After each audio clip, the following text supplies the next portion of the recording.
Okay, all right. Everybody quiet down, please. We're about to get started. So here's how this is going to go tonight. So this meeting is designated as a select board workshop meeting. It's a form of meeting that we can hold.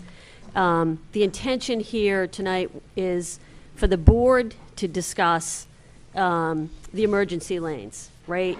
The topic has come up at a couple of meetings in relationship to a couple of situations that needed immediate attention. However, the board has not had a chance to kind of have more of a deeper conversation about, you know, the situation, what's going on here, and what the preference of some of the board members are. So that's the purpose of this meeting.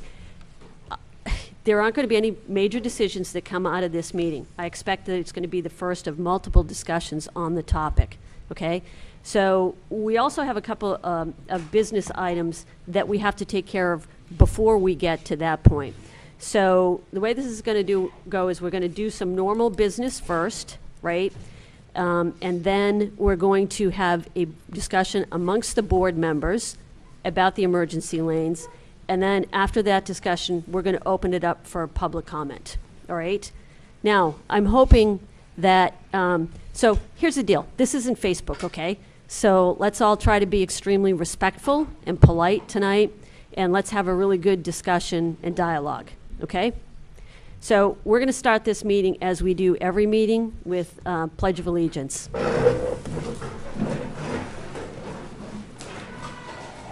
pledge allegiance to the flag of the United States of America and to the republic for which it stands, one nation, under God, indivisible, with liberty and justice for all.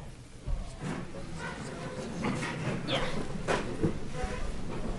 I'm going to ask each member that's up here to introduce themselves. We'll start on this end, please. Ben Bartlett. Tony Dumas. Tyler Eaton. Charlene Anderson. Donna Danis. Chris Sterndale, Town Administrator. And running Dawn back and Cali forth. is our, administrative assistant. Okay. All right, so we're going to start now. Do we have manifests to approve tonight? We do. Okay. Make a motion to approve the accounts payable manifest and the payroll manifest, both dated 31 December 2018. Second. All in favor? Minutes?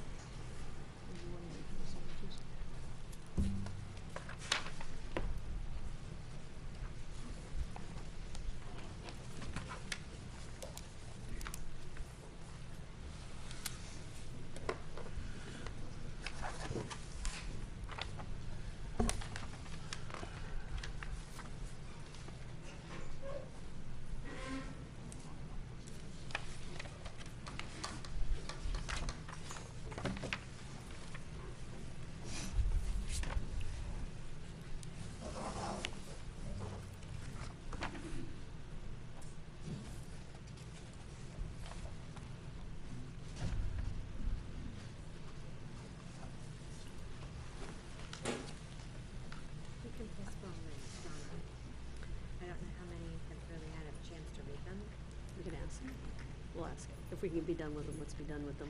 Yeah.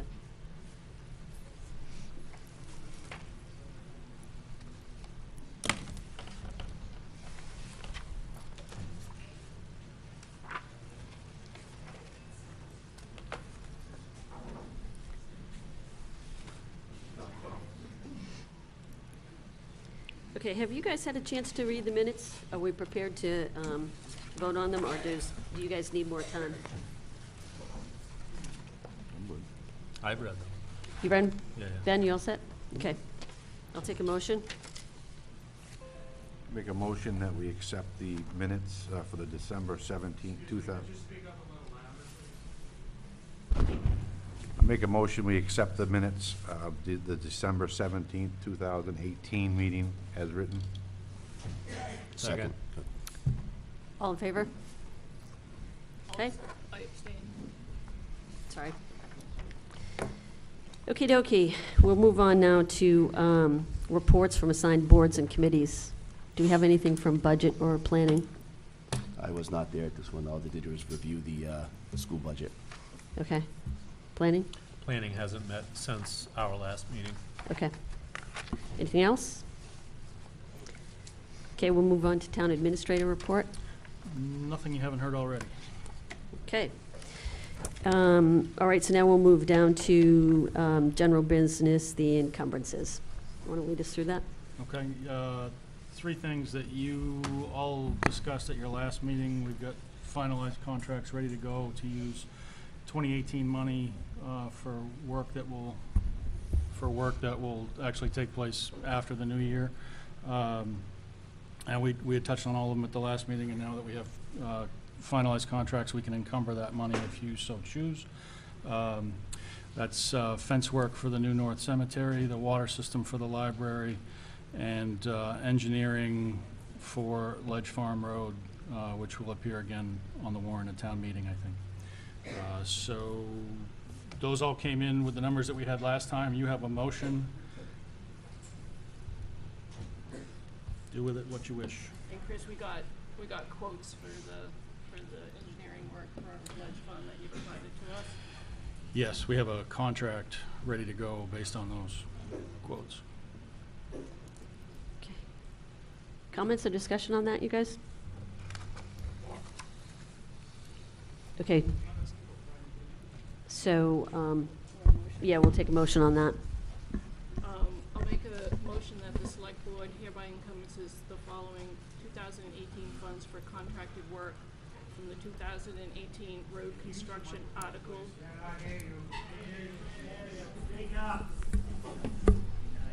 Let's be nice, let's be nice.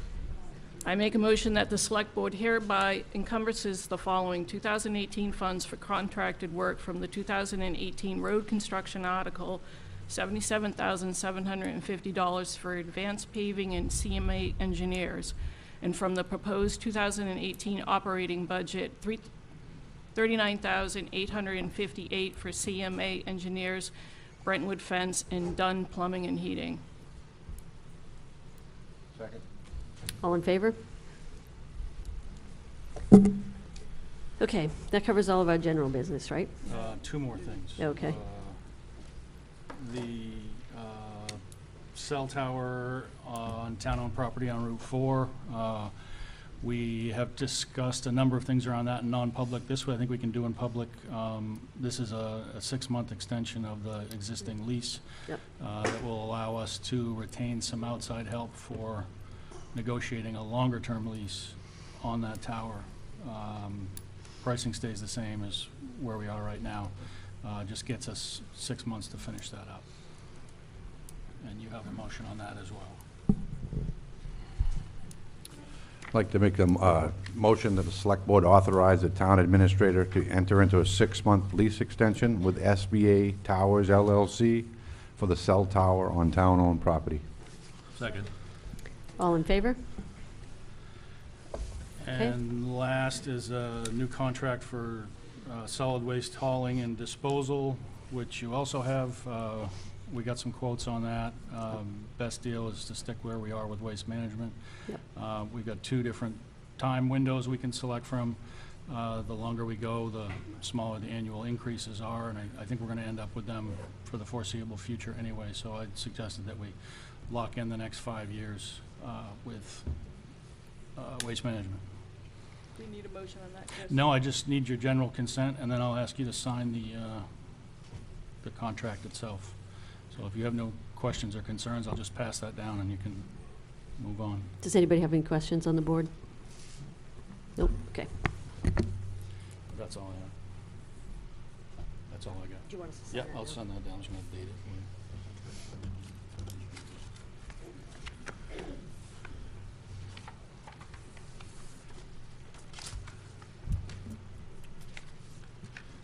Just signing in one spot? Yep. Just all under the, Yep. okay.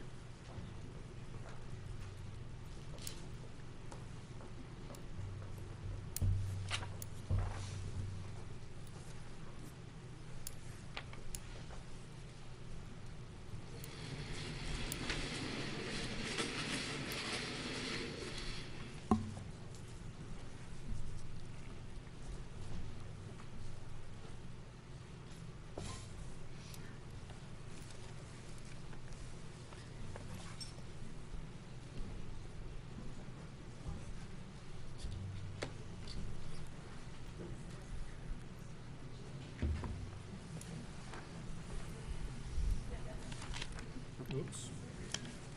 Figured I had to need a comb over it.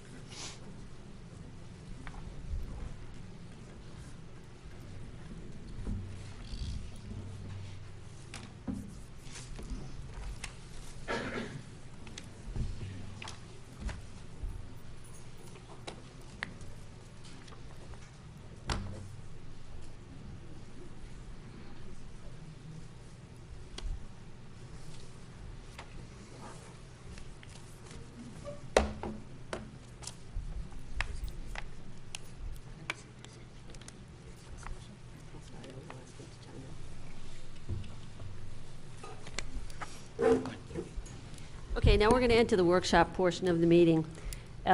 So I know everybody here is chomping at the bit to get up and to, make comments and question the board, or possibly even yell at the board. But we're going to start with a discussion amongst the board members ourselves, okay? And this is very common for a workshop type of format meeting. So just to kind of do some level setting, I will kind of recap my understanding of how we got to this point, and I'll ask Chris to chime in as well. So everybody knows that private roads and emergency lanes has been a topic in this town, I don't know, for as long as I've been here, and that's almost 30 years. And it's come up at a couple of points, 1995 and then 2011 again, I think, where a number of the roads were declared emergency lanes. So we've operated that way, and the town has plowed and maintained, to a certain extent, the emergency lanes. And this was in accordance with a policy that was set or validated by the board in 2011.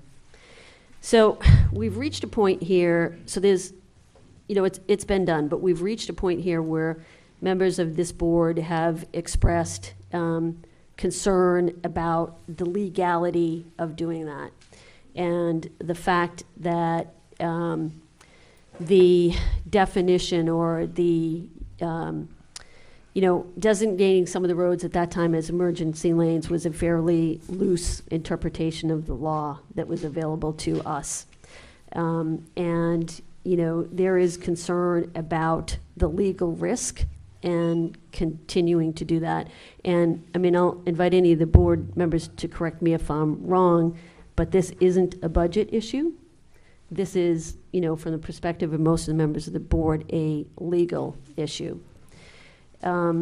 So we also understand, though, that, there's the perspective of the folks who have lived on the roads and have had the roads maintained for so many years. And a sentiment that for the town to stop doing so is taking away a service that taxpayers are entitled to. So it's certainly as somebody described it to me, a thorny issue, and one that needs careful consideration, and this board is committed to careful consideration of this topic. And so that's kind of where we are. Chris, is there anything you want to add to that before we start? Okay. All right, so in terms of setting context, anything else from any of the other board members that you want to mention? Okay, I will open it up for discussion then amongst the board members. So do you, we've put down kind of some different options. Do you want to take those options one by one and discuss them as a board? Would that be the best way to, there's a couple of different ways we can go, and do we want to take each one that has been kind of laid out? Yeah, so let me read through those first. Yeah. All right, and you guys can jump in if I don't cover them adequately. But there are a couple options available to this board. There's a number of options available to this board. One is that we can continue to maintain and plow the roads status quo, as it's been defined since formally since August 2011. Under that policy, we continue as is. There are still concerns about the legal risk, but that's certainly one of our options. Another option is to continue to maintain and plow only those emergency lanes that meet, a defined standard. And some of the concern there is that some of the roads are in a condition that does actually make it quite difficult for the town to maintain because of width or obstructions or whatever. Another option, which certainly isn't an option that I think any member of the board wholeheartedly supports, is that we immediately stop and say, okay, we're done. Or Just a point of clarification, we can't immediately stop in accordance to the policy. What we can do is make a decision, and then we need to require a 6-month notification Yep. to all those affected. So there is Yep. no such thing as an immediate stop. It's just a decision that's made and notification provided. So it's at a future point, Yeah. at some future point. There is a process by which roads could be brought up to a certain defined standard and then request to be accepted by the town. And I think maybe you can explain that a little bit better than I do, but essentially, for lack of a better term, it's considered a betterment assessment, which means people who live on the roads have to bring them up to a certain standard, and then the town votes to accept them or not as town roads. You also need to understand that, again, I'm relying on Chris to correct me if I'm wrong here, but this board does not have the power to accept or not accept roads. It's town meeting that has the power to accept or not accept town roads. And then there is also another option that would be people on private roads in a certain area can form a village district. And village districts can be formed for a specific purpose. And so that would be an option if, say, we said, okay, at this point in time, the town is no longer going to maintain roads or plow roads, but would assist, in the development of village districts. And so village district is essentially saying, okay, you form a village district for a specific purpose. It has a governing body just like the town does, and it's for that specific purpose. And I think the town would be involved in kind of collecting the fees that would be associated with that. Did I miss any options? I'm not saying that the board is leaning toward any one of those options right now. I'm not saying that, we're leaning any particular way. All I'm doing in fairness and transparency is trying to lay out to everyone what the options are.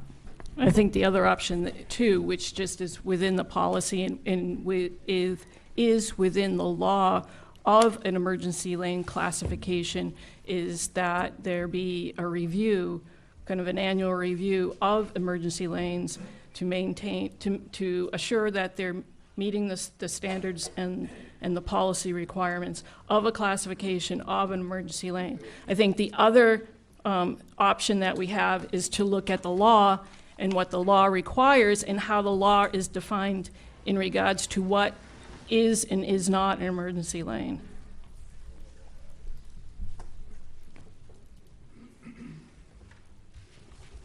Okay, so everybody's covered with that's kind of like the options that are laid before us.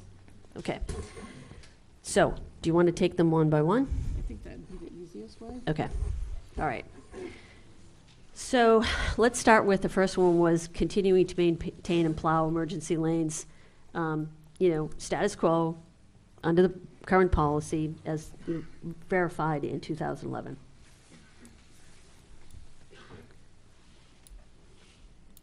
Comments? Well, for starters, I think if we continue status quo, there'd still have to be some adjustments to be made. For example, the existing policy, the existing town policy is not being followed as it was written. So we would have to start, at the very least, following our own rule, not only in terms of creating or de-designate an emergency lane, but also in reviewing and, you know, assessing them periodically, as well as, you know, enforcing, you know, the obligations that do legally fall to the landowners of the private roads, to make sure that they're, you know, they're holding up their side of the commitment. So Tony, what, under the policy, which aspects of it do you feel that we aren't following? Well, you know, for example, on the the third page of the policy, it says rescinding emergency lane declarations. The Board of Selectmen has the authority to rescind an emergency lane declaration at any time. However, this will generally result either from the abutter's failure to maintain the condition of the road according to the criteria enumerated in road conditions 2 and 3, or when the selectmen determine that the public benefit considerations no longer apply. So it is written in the policy that there is an expectation of the landowner to perform their own maintenance, right? An emergency lane designation doesn't automatically become a free road maintenance by the town designation. Okay, there are still obligations to be met by that private landowner, right? It just doesn't default to the town.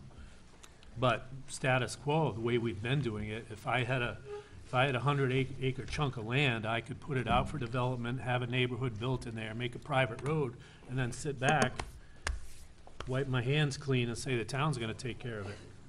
I think that would have a hard time passing in these Well, days. you know, it's That but wouldn't that's- pass. That's a little extreme, You I know, think. that's in effect that's what has happened over time. Yeah. Not in recent history, Tony. I think the other thing is, I mean, if you look at this policy, you can poke holes all the way through it. I mean, Can I just respond to one of them Yep. before you bring up Yep. new ones? So the one thing, Tony, you referenced the landowners, and as we know, because a lot of these roads were developed a long time ago, right, or laid out a long time ago, it's very difficult to determine who the landowners are. in some Right. cases, there's real clear. Sure, clear- yeah, agreed. In other cases, though, in deeds, it specifically says that the residents are given right-of-way, but that the owner bears no responsibility for maintenance or upkeep. And so what that does, and no provisions for providing a vehicle or a mechanism for homeowners on the roads themselves to form an alliance to do that. So I think, well, the idea of saying the owners are going to do it is ideal, right? There's two problems with that. One is in many cases we can't three problems. In many cases, you know, we can't identify the owner, or the owner has covered themselves against being responsible for it, or the owner is identified and they've said, I'm not doing it because it's been so long that the town has been doing it, that the town should continue to do it. Can I back us up for a minute? Because can I back us up to how the RSA defines emergency lanes? Yeah, go ahead. And what that means within the emergency lane class, the RSA? And it says nothing about, in fact, the New Hampshire Municipal Association is very clear that the emergency lane classification just gives the town the right to go in without the landowner's permission and clear a fallen tree or replace a culvert. In the New Hampshire Municipal Association, it's clear it's not for ongoing maintenance. So I think Well, that we need to be clear with that, because even if you read this policy, it says nothing about ongoing maintenance of the road. It doesn't, it does say plowing and other. There's an other in there that makes it, you know, a little open, right? It's on, I'll read it right out of the book if you want. It's pretty clear. I've got it right here if you want it. Want it? Do you want Sure. it? Yeah, go ahead. The- I'm sorry, we're not taking public comment yet. Okay, this is just for the board right now. We'll allow plenty of time for public comment and questions. Two key provisions from the law. One is such repair may include removal of brush, repair of washouts or culverts, or any other work deemed necessary to render such way passable by firefighting equipment and rescue or other emergency vehicles. And the guidance you've got from council is that you can pretty much define what that work is, what work is deemed necessary. Defining that level of work falls to the board. Do you want to talk about the other legal piece of? The underlying legal concern is also in the law, which says that the public need for keeping such lane passable by emergency vehicles is supported by an identified public welfare or safety interest which surpasses or differs from any private benefits to landowners abutting such lane, which means that in layman's terms, the general public has to benefit from this designation of an emergency lane over and above the benefits received by anybody who has property on that emergency lane. So the law is pretty clear. I mean, the statement there is pretty clear on that. However, the counter argument for many of the folks in the room here is that, the public benefit is, they're the public, they're receiving benefit, and, paying taxes, and, and it's been done all along, so. But I think, Chris, if you can share some of what examples are of that public benefit, it's like to a switching station or to some kind of, it's something that is not just. Yeah, that's, as far as we can find, that's untested in court. So all we can look to is the words in the law, and we also can learn a little bit from what other towns are doing. The general common interpretation is that public benefit is something like public infrastructure, a substation or a sewer pump house or something like that. Or also, we've seen examples of, say, small pieces of road that make plowing easier because of plow routes, or there's some clearly identifiable benefit to the town generally. Those are the kinds of examples that we've seen. Yeah, so not necessarily just a substation, but power lines that if they went down would bring down another part of the town, right? That's a decision that you can make. You can define it that way if you wish. Okay. I haven't found that example, but. Okay. So one of the arguments to that people use a lot is access to the lake for emergencies on the lake. Needing to get out for drowning or fires or something like that. So and I know that's kind of, there's mixed opinions on whether or not that's a legitimate point. There's Yeah. mixed. Yeah.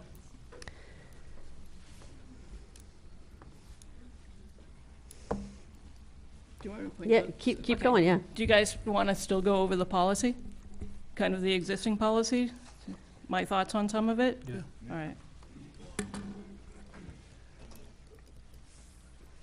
So just a couple of things. So I think within the policy, there's those three top general requirements, which it isn't clear in how the policy is written if all three of those must be met, or if just one or two. So I think that needs to be revised.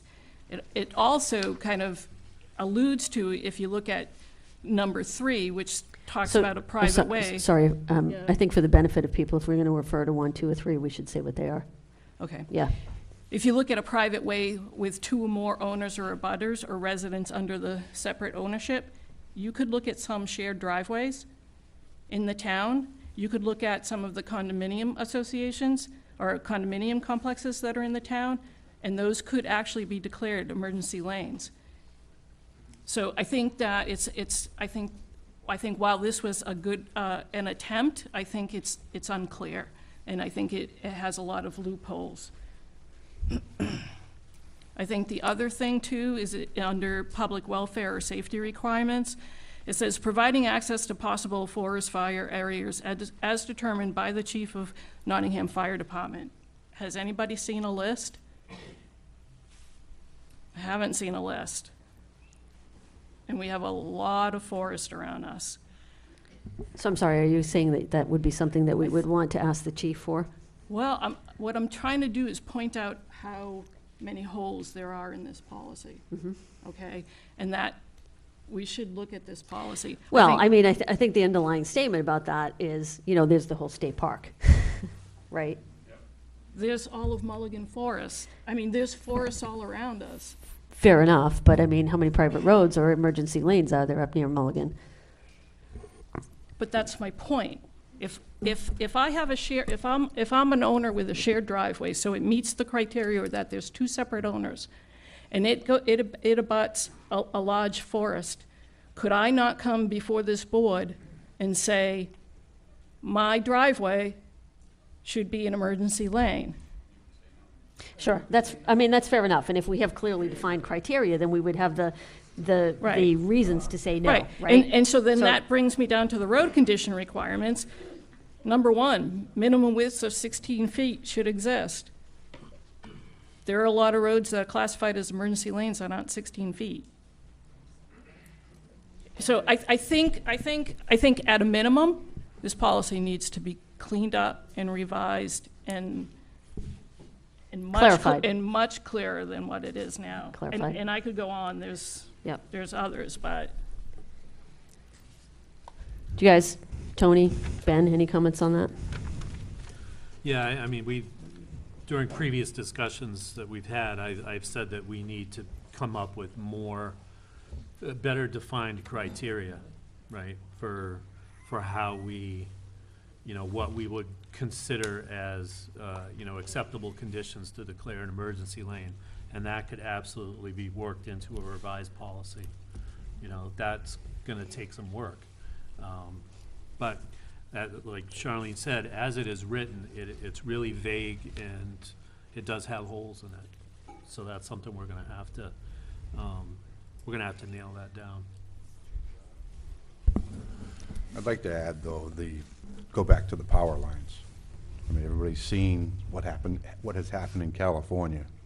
That was due to a power line coming down, and not myself being a lineman.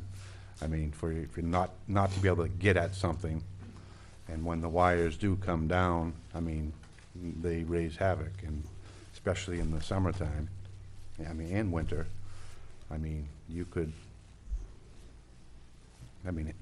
we could lose a lot of our forest in one simple. and you could say the same thing with a shared driveway. You could say the same thing with a private owner that lives off. There's folks that live a mile back off the road. Oh, yeah.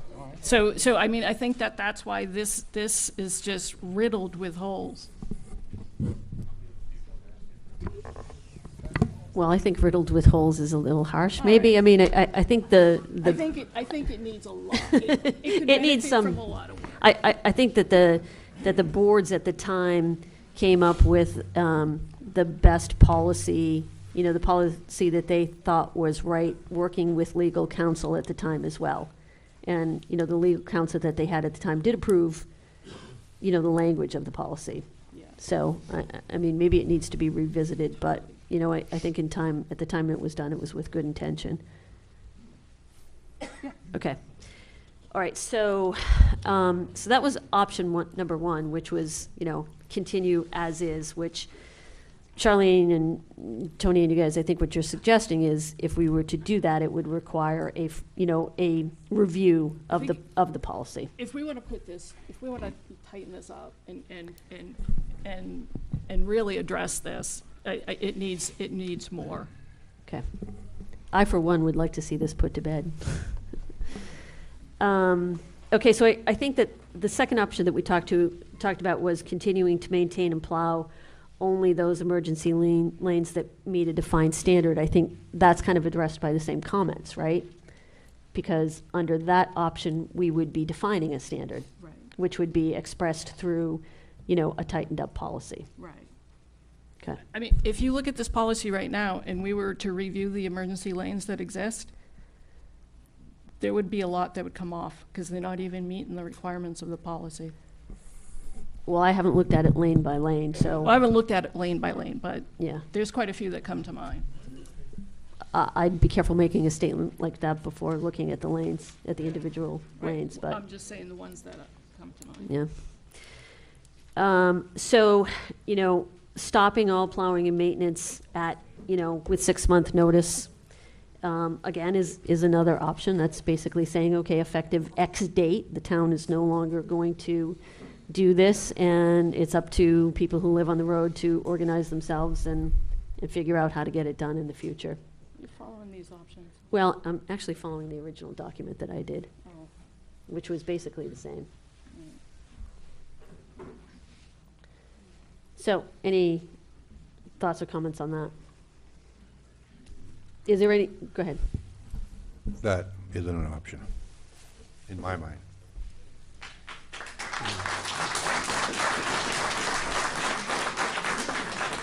What was the option? Just stopping with Immediately stop. defined notice. No, well, I think we all agree There's a with mic. that. I think we all agree with that. Okay. Yeah, I agree with Tyler. It's, that by itself is not an option. There's gonna be no one-size-fits-all solution for this. I think there are emergency lanes out there that need to stay as emergency lanes. There are probably some roads that just need to be accepted. There are others that need to be de-designated, once properly reviewed with some properly defined criteria. So that's interesting what you just said, Tony, because what you just said is that there's some that, need to be, brought up to some standard, or some that need to be accepted, right? And there is that process for roads to be accepted by the town. As I said before, that goes through town meeting, right? Again, that would involve the board defining clear standards for that, what that would take. Because I think that would be a really hard thing to get past town meeting. So you would have to have some pretty clear standards Yeah. defined with that. That's the only remedy for the vagueness that has got us in this situation, is clearly defined standards. Binary conditions, either it qualifies or it doesn't. And we need to come up with that. Okay. So the other thing, I think everybody's already said they agree that, we don't want to stop, at some point, cold turkey. But, so I think the idea of, the village district is probably not something that needs to be explored much further. Do you guys agree with that? I wouldn't toss it out, but I think if we're going to look at that, we need to really look at that really closely, and because we need to look at, do we do that across the board for all private roads? Do we do that for Class 6 roads? I mean, how do we do that, right? Yep. And I think that, and then the way that I read the language, it's almost the people put that forward, Exactly. not the town. I mean, we can still, we can do workshops on it and help it, but I think that there's a lot that we need to define. The other thing that I don't know, and the question that I would have is, if we were to do that, how does that impact, a developer comes in, does a subdivision, they're responsible for that road until the town accepts that road at town meeting. That's how it is now. Right. Yep. So now, and what happens is the residents petition to get a road accepted. That road is then reviewed by the planning board and by the highway department to make sure it meets the standards. And then it's voted by the people. If we were to do the village district, and again, not knowing enough about how that would be, would that mean that, same exact example, subdivision, people come before, and all of a sudden there's now this opportunity, right, for no more roads to be classified as town roads. I don't know if that is the case or not the case, but so let's just say an example, the Maple Ridge development, or some other development, they come forward, say we have a village district in place, right? How do we define that village district so that when that subdivision comes forward, those people that live in that subdivision, to get the town, to get it classified as a town road. If the voters say no, does that then fall in the village district? Because it would be a private road. It would depend on how you set up the village So, district. yeah, so that's what I mean. The village I district think- is a geographical thing, so you, Is it though? Is it a it is. geographical? yeah, it's a, I don't have So to, it's I don't know if con- it has to be it's contiguous. contiguous. So it would have to be, so if we look at the map of private roads, kind of just snapshot, a lot on Pawtuckaway, a lot on North River Lake, Would be separate. and then so those would be separate, and then it does, the Nottingham Lake have some private roads, and then there's some kind of sprinkled around town, It, a few. Everything's on a pond. So we would possibly Cedar have 3 village districts? Yeah, I think they have to be contiguous, but the important part about a village is it has to be a creation of the people that live in that geography. So Right. it's not something the town can Right. compel, and politically, that does not seem viable.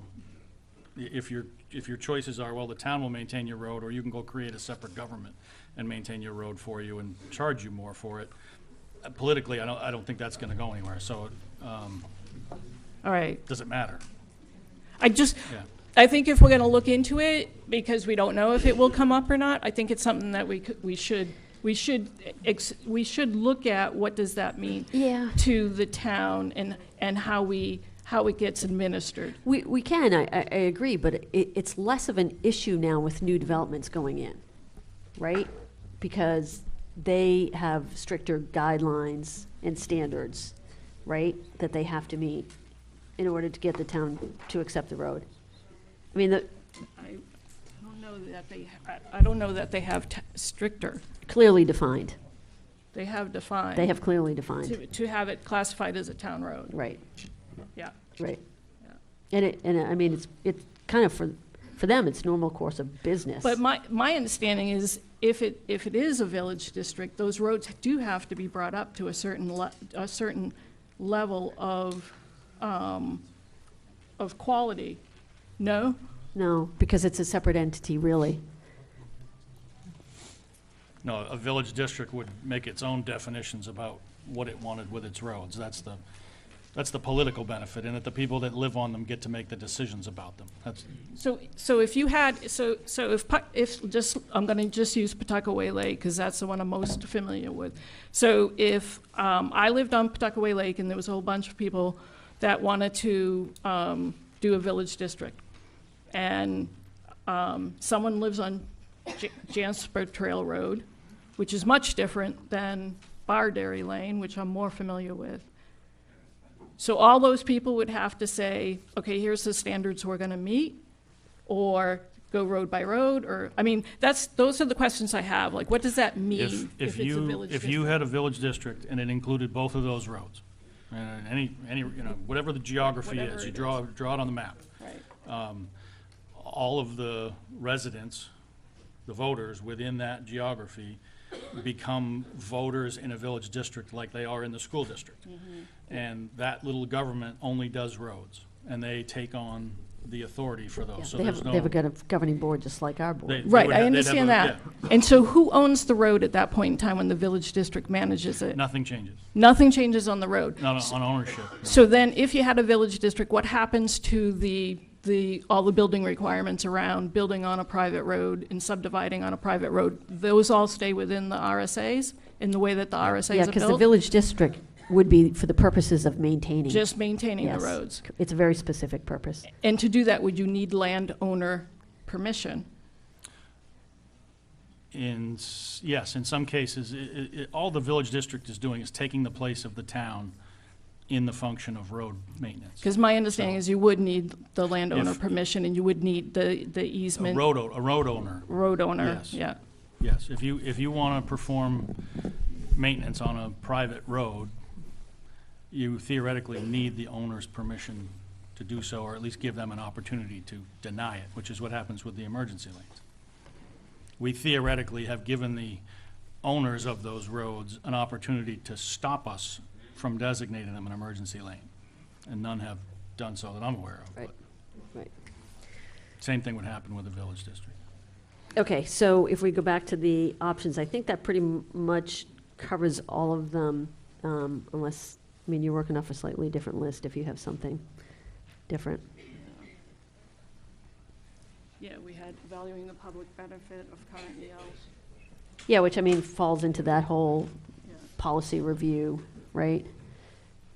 I mean, I'm kind of lumping together, somebody said at the beginning of the meeting, talking about having an annual review to see if they meet a certain standard, which to me is kind of all in that category of, we believe the policy needs to be tightened up, and, you know, that would define standards, and then that would likely incorporate some type of a, you know, periodic review, right?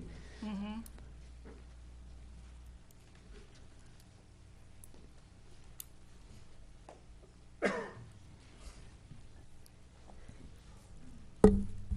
Chris, do we have any class 6 roads that are ELs? No.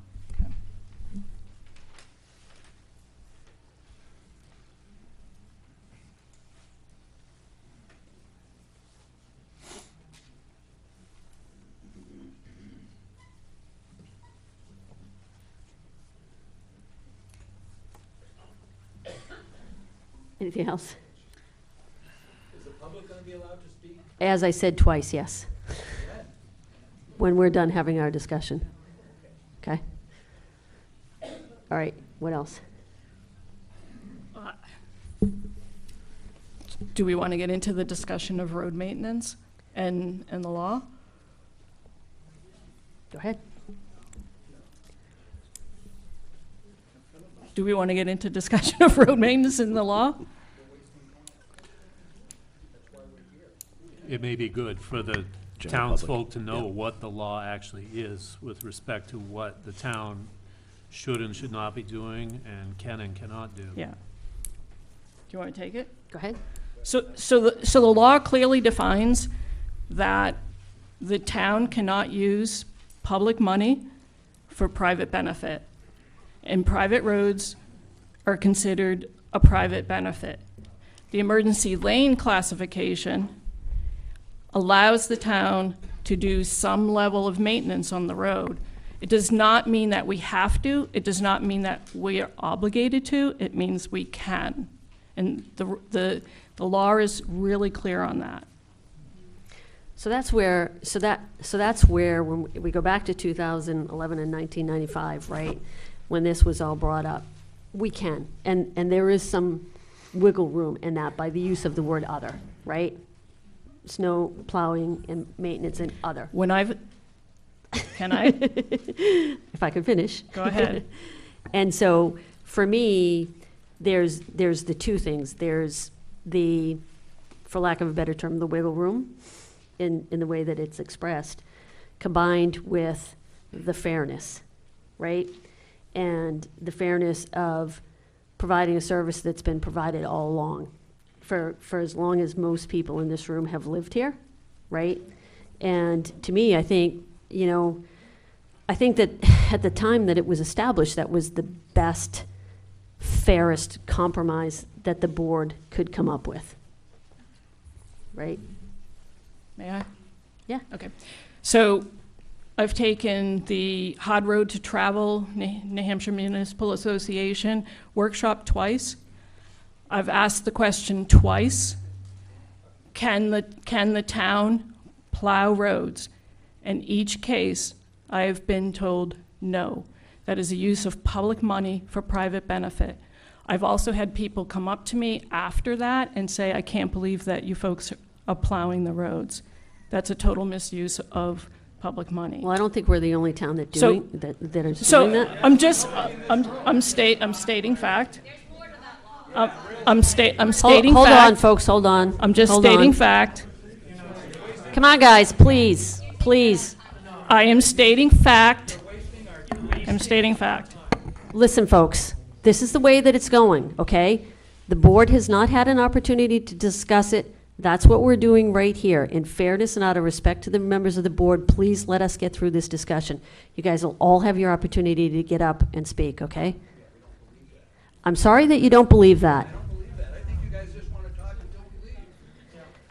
You know what? You know what? You couldn't be further from the truth, okay? You care about this problem. You care about this bunch of angry people. Let's let them get through what they need to get through. This isn't helpful. Go ahead, Charlene. Yeah. So as far as fairness, I think we have to look at, and this board has to look at the fairness for the whole community. And so there are folks who live on private roads that aren't classified as emergency lanes that maintain their own roads. There are folks who live on Class 6 roads that have to maintain that road. There are folks that live on the state roads that don't get any town road plowed. The state plows it. Well, So they're still getting plowed. I mean, that's kind of. they're still they're getting it plowed. They're still getting plowed, but there's no, the highway department isn't driving down their road, plowing the road, the state is. I But don't understand. I'm just saying, in fairness, you have to look at the whole community. You can't look at little pockets of the community. Sure, but I mean, the state thing, I mean, they're getting the roads plowed maybe faster than ours, than the rest, but. They're getting the road plowed, but I'm saying there's no town plow driving down that road. Yeah.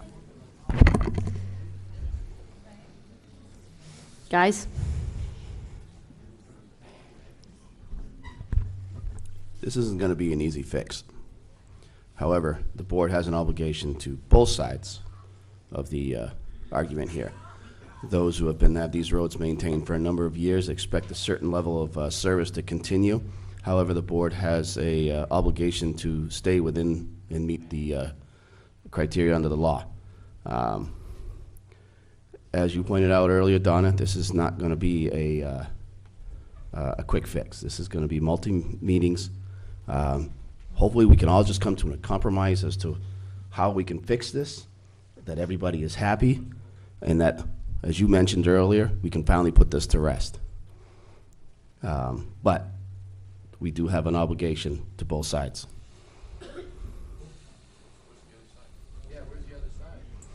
Well,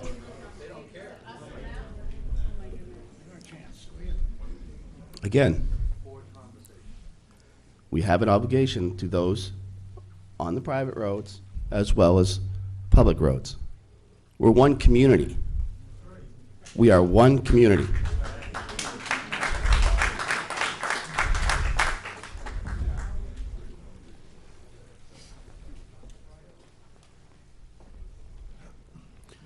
Chris, you had a chance to look into what the surrounding communities around us do in terms of their emergency lanes and the numbers that they had. Do you have that? Numbers are hard. None of our neighbors use them. I've found 6 or 7 other towns in the state that use them at all. I've researched where I can, ask my peers, and look for examples of how other towns are doing it. We're unique in the level of maintenance that we do. We are among 2 or maybe 3 with the volume or the mileage of roads that we do. It's of the examples I found, most towns are plowing but not maintaining. They don't do anything around maintenance, and they've got clearly identified private landowners that do that kind of stuff. And most, all but 1 or maybe 2 have pretty strict, or maybe a better way to say it is they've not stretched the public benefit clause in the law as we have. They have a higher standard of what is the benefit to the public at large for making that designation. So we're unique, not alone, but pretty close.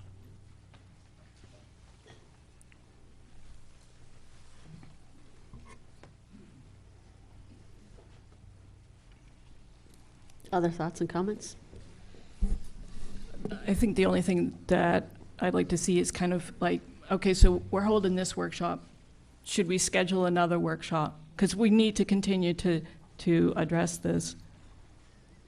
Yeah, we're not going to schedule it tonight. We don't, but yeah, but, we'll have I Chris. mean, Yeah, absolutely.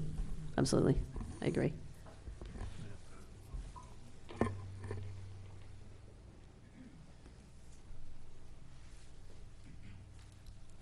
Okay, I'm allowing additional opportunities for the board to bring up points before we open it up. And just bring up a point that, again, everybody's here for a reason. I think we've all said before, I don't think there's any way, as of right now, we could stop the services that we've been providing. But I would say, as someone that moved to town into a new development, where everything was met to the highest standards there was, to have to pay for that maintenance of that road and stuff for a year, I believe that's wrong too. Because the roads are paved, this, that, and you have to wait for the town meeting, which I understand. But as we saw last year, we had a road that, because somebody didn't show, it's almost like it's a joke to say, well, they had to wait another year. I mean, I think that's BS. So, that's all I got to say. I think that's kind of what you were alluding to when you were talking about fairness to everyone. Yeah. Right, Yeah. Ben? Yes. Yeah. Yeah. Yeah, I mean, I think, you know, I agree with you, Tyler, and I totally get that, you know. It's just stickier and thornier with these old roads, you know? No, Yeah. no, I agree. Yeah. That's what makes Nottingham such a good place to That's live. what makes us unique. All right. Can I just ask a quick question? Can you just hang- redefine emergency Can you hang on for a second, please? emergency Just lane hang on for a second. right Okay. Any other? Anything else? Yeah, if you could do that for us, please. Define emergency lane. The RSA. Yeah, I don't know if there's a Doesn't clear, really have a definition. it doesn't have a definition. I mean, it's pretty much what you just read about. It is a private or Class 6 road upon which the Board of Selectmen have made this designation in order to keep it passable for emergency vehicles. Class 6 is a town-owned road that the town does not maintain. So it retains ownership of it but doesn't do anything on it. We have a couple in town, Silly, French, a couple in the state park that are still owned by the town for some strange reason. Bits and pieces of roads. It's not really a concern for us.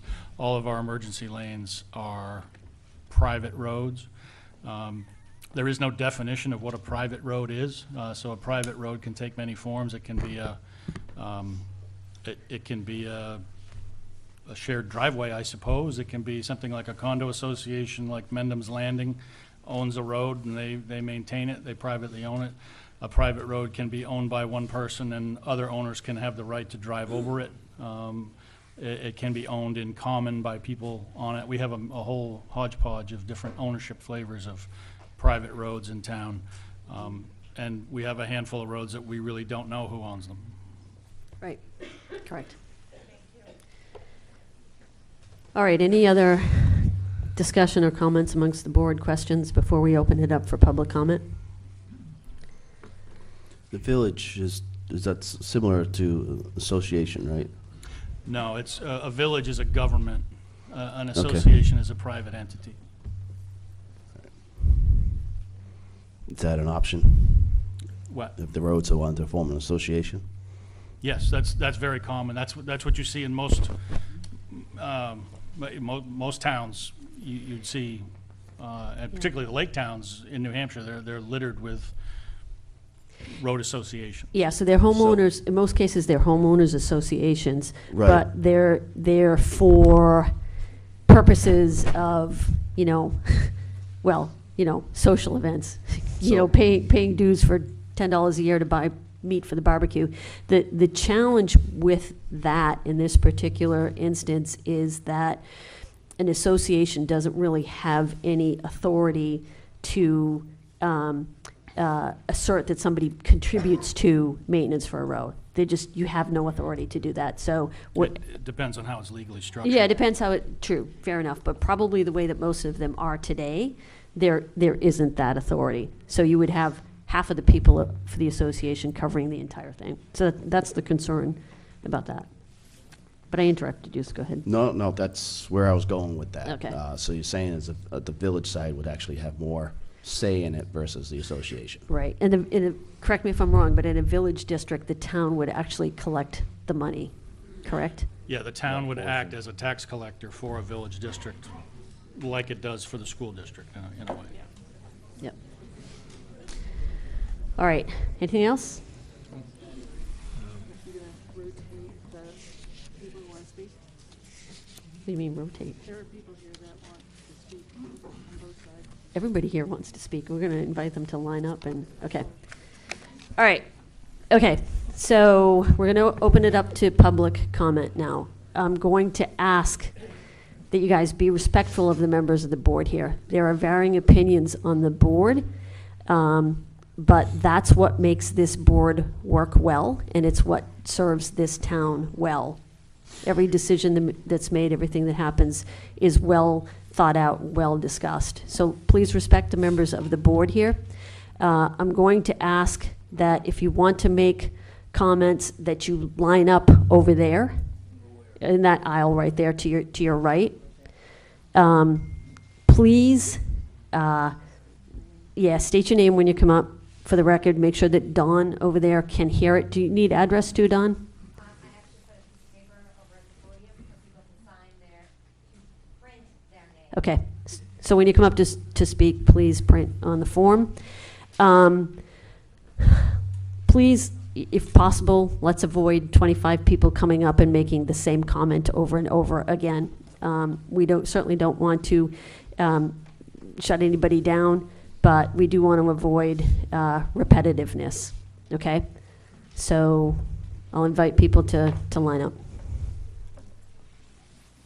Good evening. My name's Kip Belligeron. I live on 49 Barberry Lane, and I'd like to speak to the Board of Selectmen that the reason that we all kind of got together here was because of the 12-3 meeting you guys had. And as we watched it go by, my wife and I says, hey, these guys are just they've made their mind up. We might not even need a meeting. There's a certain amount of the people on the board, I don't mean to ruffle feathers, that called us ignorant of the law, but that was not really necessary. There's others that said, well, it's the law, it's the way it's going to be. We're going to tell them in the spring what we're going to do. That's not what we hired you people for. No. Not at all. We didn't hire you people for that. We hired you people to protect us, to make sure that our will and necessary is to be taken care of, just like every other person in town. Now, there's 428 houses that are on emergency lanes, and we paid 22% of the total taxes in this damn town. And it's $2.9 million coming out of our pockets going into the coffers for the town. And you have a nerve to tell us that because you've been doing it for 50 years illegally? I don't know what happened to all the other people that brought this up. They didn't get it right, so maybe we just got to fix it instead of saying we're not going to do it anymore. And put a period at the end. The tax dollars that we pay, the check is written directly to the town. There is absolutely no place on that check or that bill to send a check to the landowner to fix the road. So if you think they're profiting from it, you're wrong. The ones that are profiting from it are you, the people that spend the money. You take our money and you decide that I want to not plow these roads or maintain these roads anymore. You said it's a legal issue, not a monetary issue, until you got down to the culvert, and then it was money. Had nothing to do with legal issues. It had to do, we want to spend the money. Some of you said yes. Others of you said no. Others said maybe. But you all said that it was the town's not responsible. It's the responsibility of the landowner. Landowner receives no funds. You guys do. There's a budget of approximately $200,000 that's being spent in the road, on roads and so forth. And we have nobody leading the charge. We don't have a road manager anymore. And to have that budget, to have that large budget not being scrutinized, and these people that work for the town not being told what to do and how to do it, is probably not the best way to do it. We pay excessive taxes because everybody feels that everybody down on the lake is rich. Well, that's a misnomer. A lot of these homes down there were left to people. A lot of people bought them, camps, and then as they retired, they built these bigger homes. They paid bigger tax bills. They put no children through the school. So we're not a big burden on that portion. There's over 200 that are non-residents that own homes down there. They are no burden on the town. So I don't understand why that you think that the rest of the people in this town deserve to have their roads plowed and we don't.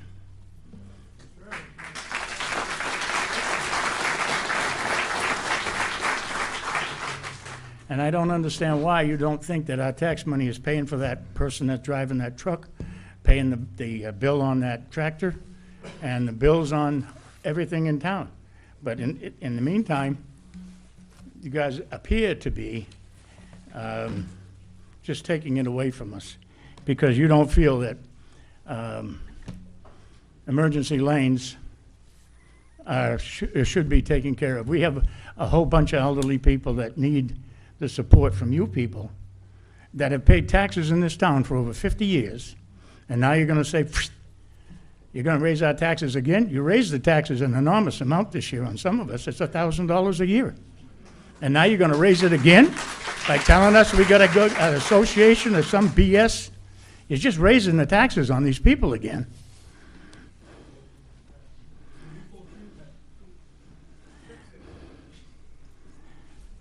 That's what we're asking. Please just fix it and put it to bed. Yeah, forever. You're just wasting taxpayers' money. We just keep bringing it up and making everybody upset. Thank you.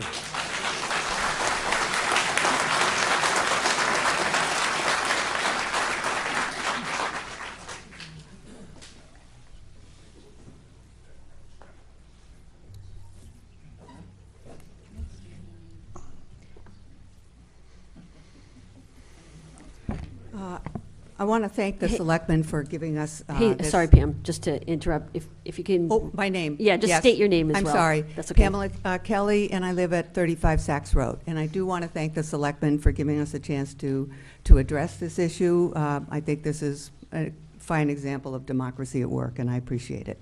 I am hard-pressed to understand some of the concerns that are being voiced by the selectmen now. I don't know where this is coming from. It's my understanding that the town has been maintaining and plowing these roads, especially around the lake, which is my experience, for more than 50 years. And it's been working well. We pay our taxes, the town is. In 1994, a law was passed. And that gave the town the opportunity of declaring these roads that had been maintaining for many, many years as emergency lanes. That's the only thing that changed, as far as I can tell. And in 2011, the selectmen decided to make a policy in writing to sort of solidify what the town has been doing for 50-odd years. So nothing really has changed, except maybe some policies and the way the town is talking about it, but the town has been maintaining these roads. Isn't that right? Is anybody, how long has the town been maintaining these roads? There's no hard fact dates, but it's been a long time. 40s, 50s? Something like Okay, that, yeah. that's a long time. And as far as I can tell, there haven't been any problems. It's worked. I don't know why this is being brought up now. I don't think it matters whether we call them emergency lanes or not. It's what the town has been doing for 50-plus years. And, you know, my opinion is that the town did follow the law when it was enacted in 1994. I think it did properly restate everything in 2011. And I don't think my opinion is any worse or better than the selectmen's opinion. Laws are often need to be interpreted. There's often a difference of opinion among various residents and people, citizens, about the meaning, the application, and the interpretation of a law. And so I have a different opinion than, say, one of the Board of Selectmen. I don't think my opinion is better than yours. I don't think your opinion is better than mine. This has never been challenged in court. And so, as far as I can tell, the court is the place where interpretation of law is done. When there's a difference of opinion about what a law means or how it applies, you go to the court. That's what their business is. They do that every day. And if we don't know, and I don't even know why we have to raise this issue. It's been working fine. Is the town afraid of something? I would like to know, what is the town afraid of? Afraid of being sued by somebody? Why is this happening? Can you tell me? Anybody, please? Do you want to take that, Shelley? Nobody. Yeah. There's no reason why this is coming up, please? So let me back up even a little bit further, and that what this board has been doing in the board prior to this existing board has been doing is looking at all of the roads and how can we address all of the roads. Through that, then what really accelerated this was in October? Thereabouts. In October, thereabouts of this year, a culvert on a private road in the town of Raymond busted. Mindle. Busted. A beaver dam broke and it started washing out the road. Well, that road starts in Raymond, private road, not maintained by the town, not classified as an emergency lane by the town. That road then leads into Nottingham. Okay, so that was the precipitating factor. So that's kind of what brought up. Okay. And then Bardary Lane just recently happened, and so again, we started discussing it. Okay. So that's why it's Okay. been kind of come to the forefront. Okay. I think that what the town did was legal. I think the 2011 policy was legal and in accordance with the law. And I don't know, maybe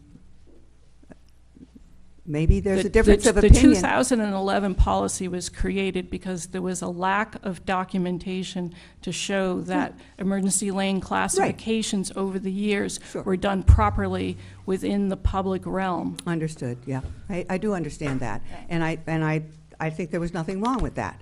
But I don't think that changes anything. I think that means that what the town has been doing for 50 or 60 years continues to be appropriate and proper. And if the town is afraid of something, and that's why this is all coming up, I understand there was a problem with Mindle Road. I think that got resolved. I think the Bardary culvert got resolved as well. And so I don't know why that means this has to, if it has to go to court, I'm taking up a collection, everybody. I have a wonderful lawyer. I am going to be contacting you for your contribution to pay the fees of this lawyer. His name is Paul Alfano. He is an expert in the town. And so I'll be getting in touch with you, because if we need to have the court decide this, I'll lead the charge. Okay, Pam.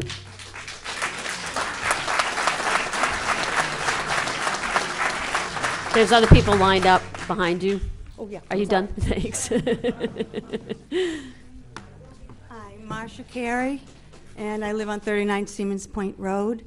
And I want to say that as far as the village districts, I don't think they work. You get a lot of people that agree to it, yet they do not pay their taxes and they do not pay into it. I've seen this happen with friends of mine in North Conway, and a lot of people just said, we're not paying now that it's done. And what is your recourse? Now, I understand, I could be wrong, and please correct me, but I'm to understand that we have $500,000 in unpaid taxes in our town. So if you can't get $500,000 paid to you, how can we, on a street, get somebody to pay their fair share?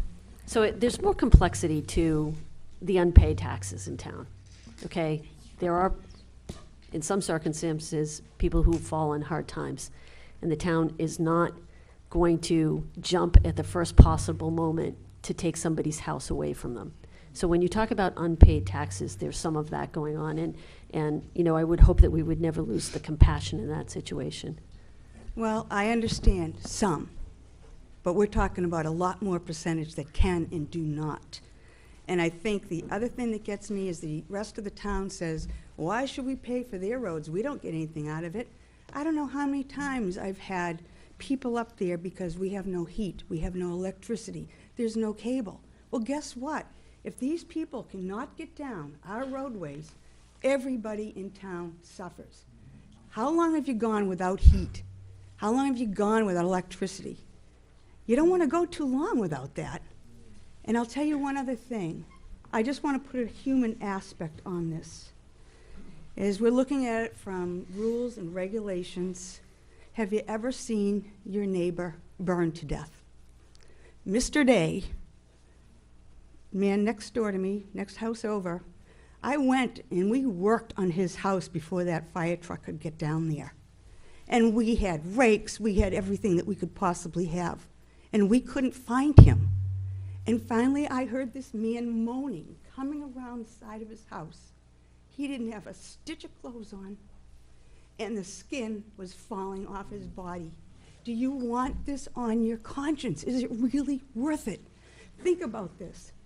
Think about this. It could be your house, your neighbor's house, and like somebody else said, a fire. Those, you know, if that fire had gone, it would have destroyed all of one side of the lake, if not more. And nobody can give you an actual total of how much it would have destroyed, how many lives it would have destroyed. And I think sometimes you have to think about that. And the people that are paying taxes and are upset about us being on these private roads, just think next time you don't have electricity and you don't have cable. It's our roads that everybody's coming down. They're working on my land because that's where a lot of the telephone lines are, and with that came electrical lines and came cable lines. So it's like, come on, I've put in my fair share. My land works for everybody, and I want you to just work it for me. Thank you.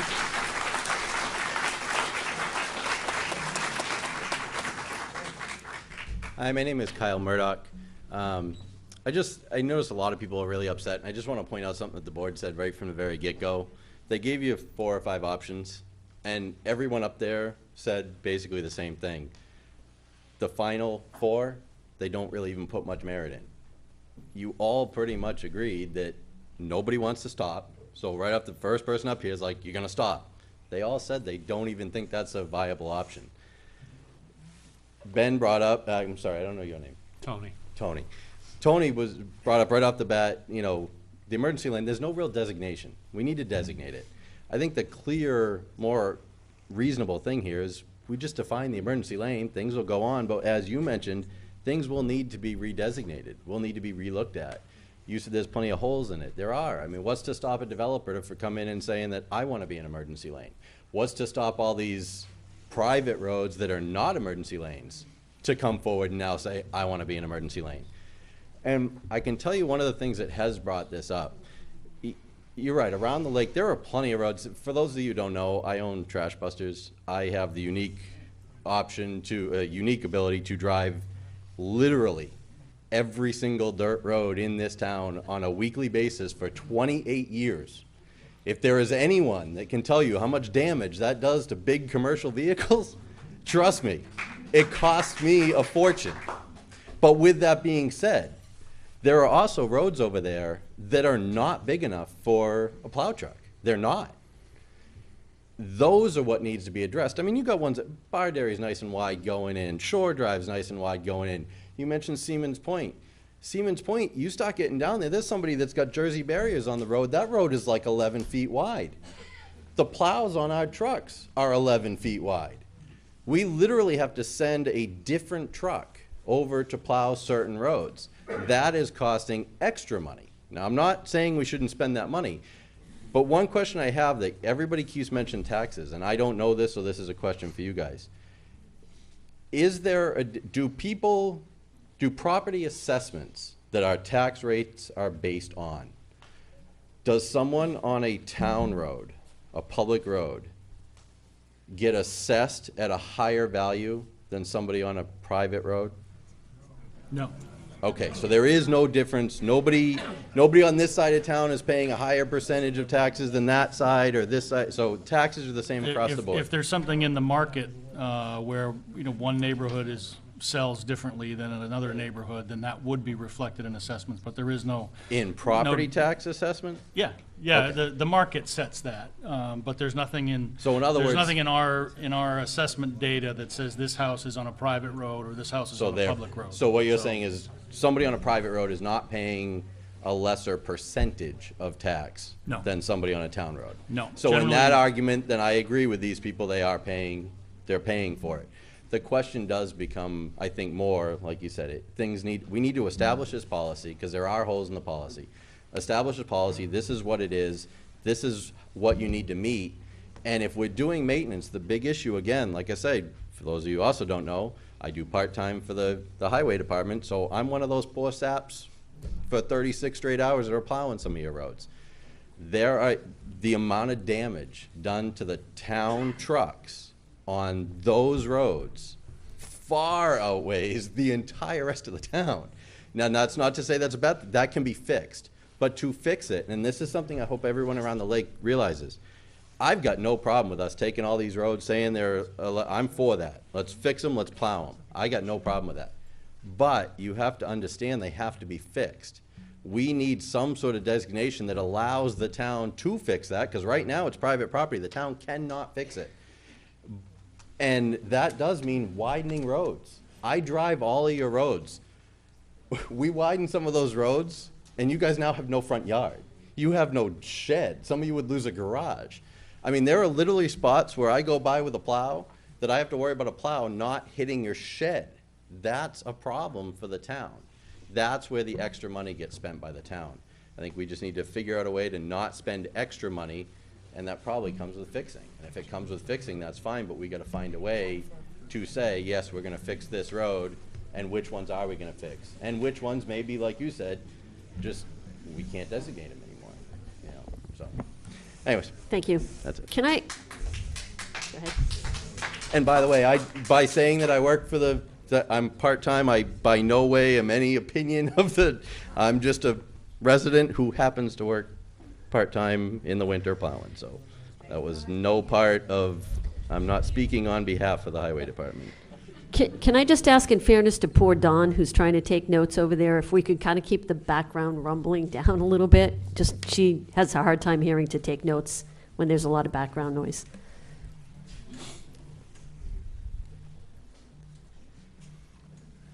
Probably gonna have a hard time reading these signatures too. At Veal Garland Road, so I know this is a very emotional topic, and I want to thank the board for doing their due diligence. Like every board in town, there's a requirement and an expectation from the voters that from time to time we review our policies, we review our regulations to ensure that they're, you know, conforming to state law, and we tweak them as necessary. Something that worked 5 years ago may not be appropriate and needs to be adjusted for now and for the future.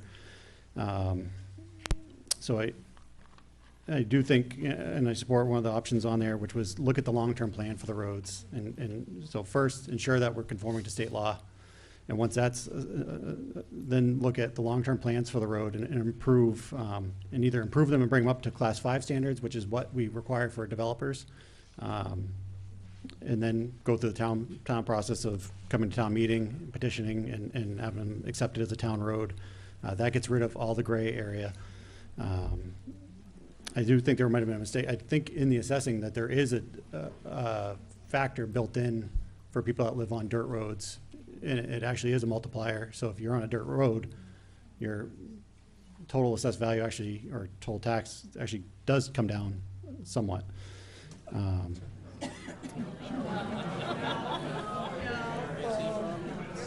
It may be high. I understand these properties pay a high tax. I understand that, but I watch the sales listings that come through, and the assessed values and the sale prices are often very, very close, which tells me the town is doing a good job with their assessing team, and trying to make sure that that is accurate. Another reason I think that's very important that you're addressing this is it's to give guidance to other town boards, to tell planning board, zoning board, assessing what they should be doing, and that we have to treat developers and everybody else that comes into the town fairly, and we're sending things through to other boards to be looked at when potentially that could be cleared up. I had a question about emergency lanes and private roads. Can the general public utilize these roads? Or would, if a person in the general public that has no other reason for being on that road, utilize that road, are they technically trespassing? No. Because it's private property, is it not? It's private property. So, But there's nothing that prohibits anybody from going down those roads. except they're on private land and they're technically trespassing. Well, yeah, but there's nobody that, But they could.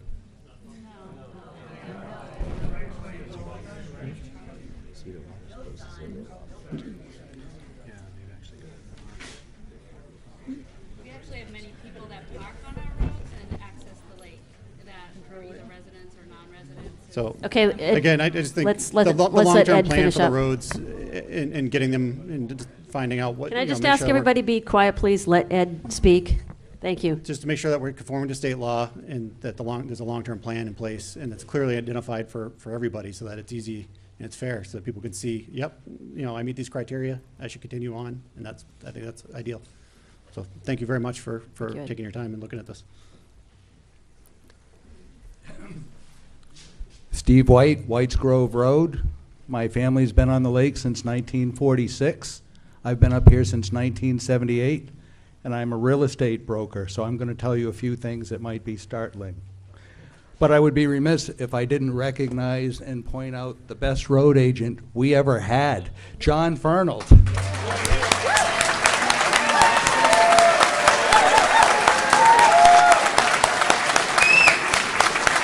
Wrong Colonel. That's Jim.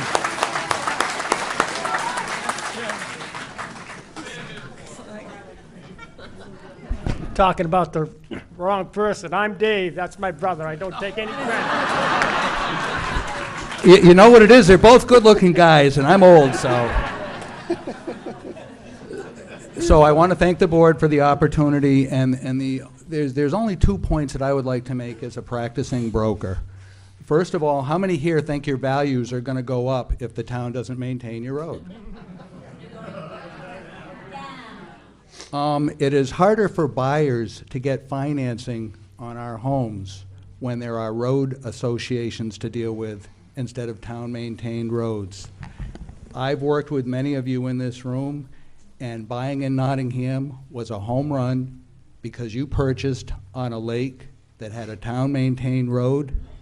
Now you live where others vacation, but we pay taxes for it. These folks have the responsibility of listening to us and figuring out how to solve this problem. And I have a lot of faith in them because I think they've seen the voters speak tonight. Thank you very much.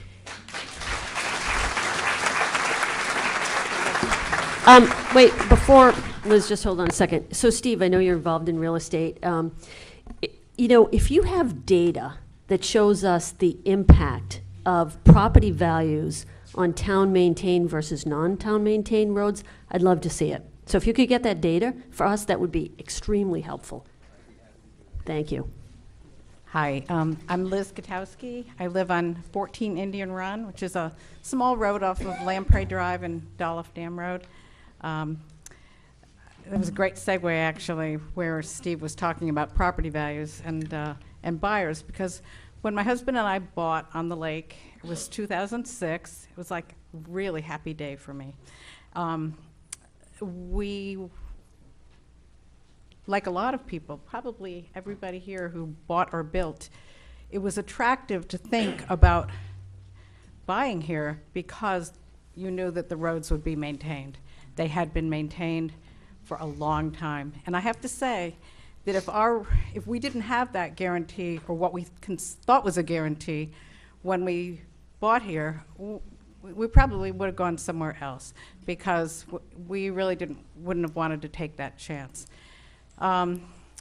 Anyway, I think there's some things that the town has done to kind of give people the false impression, apparently, that maybe we have been taking things for granted. But look at the town website. I printed this out today, so it's up there right now. it says, under Highway Department, in addition to town-owned roads, the town has designated approximately 10 miles of private roads as emergency lanes and keeps these roadways clear and safe for emergency vehicle traffic. So let's say you're thinking about moving here. You read that and you go, oh, that's great.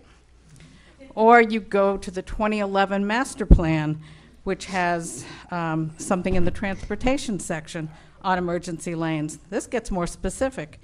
It says these roads are designated by the town or city in accordance with New Hampshire RSA 231-59A, such that a town may raise and appropriate, and the selectmen may expend money for the repair of any Class 6 highway or private way which has been declared an emergency lane under paragraph 2. That's earlier.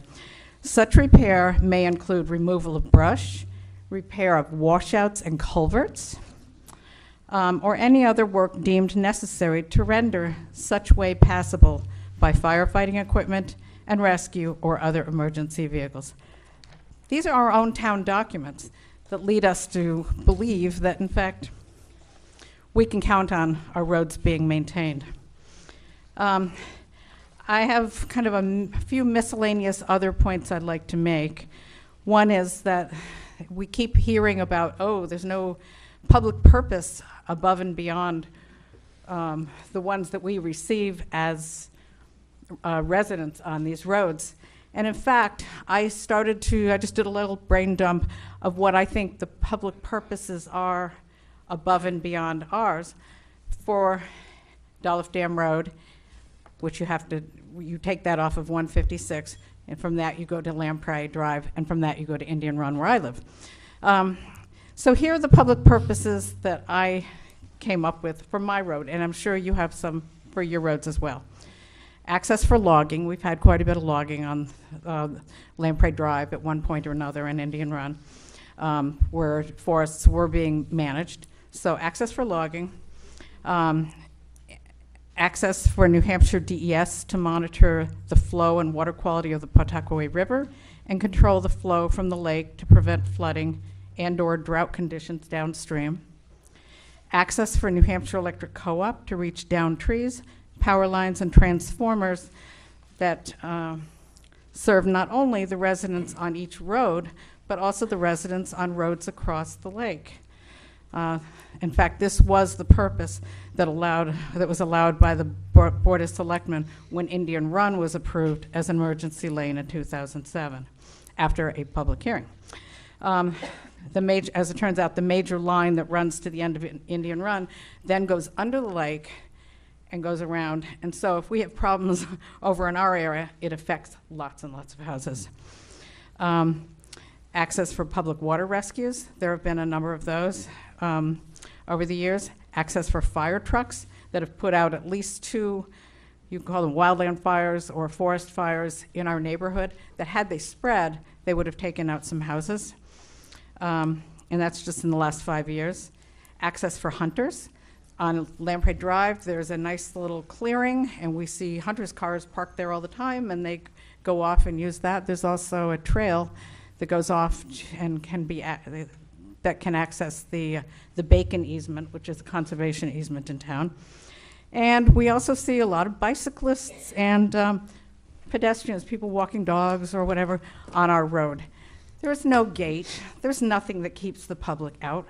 We are happy to share our roads with people. I mean, obviously, I don't want somebody launching their boat from my front lawn, because that's not feasible. But, you know, the road itself is very accessible to the public. And so, you know, we think that it goes way above and beyond just our living on that road. I also want to mention that our tax cards, if you look at them and it says road on it, gravel. That's what it says for Priest Road, Stevens Hill Road, and a lot of the Class 5 roads that are here in town. It says gravel. It doesn't say emergency lane. It doesn't say may or may not be maintained by the town or anything like that. It just gives you the impression on our tax cards, which are another thing that people look at when they are considering buying here in Nottingham. So, I mean, I think there are a lot of things that lead people to believe and have led people to believe that they could count on maintenance of these roads for a long, long time. I do have other information that I could talk about, and maybe I'll send to the selectmen. But one of those things is that I did work on the emergency lane policy with the selectmen at that time in 2011. And after the policy was finalized, there was a piece in there about how the residents will put up signage. Well, I can't tell you how many times I went to our then administrator, and I may have even talked to Chris at some point when he first came on board, and I talked to several selectmen and said, what should we do about this signage? It says we're supposed to do this. You know, how should we design these signs and put them up? And I was told, oh, don't worry about that. You know, so I can't say whether you said that or not, Chris, but I know that I did ask that question many times and tried to find out how we could be in compliance with the policy.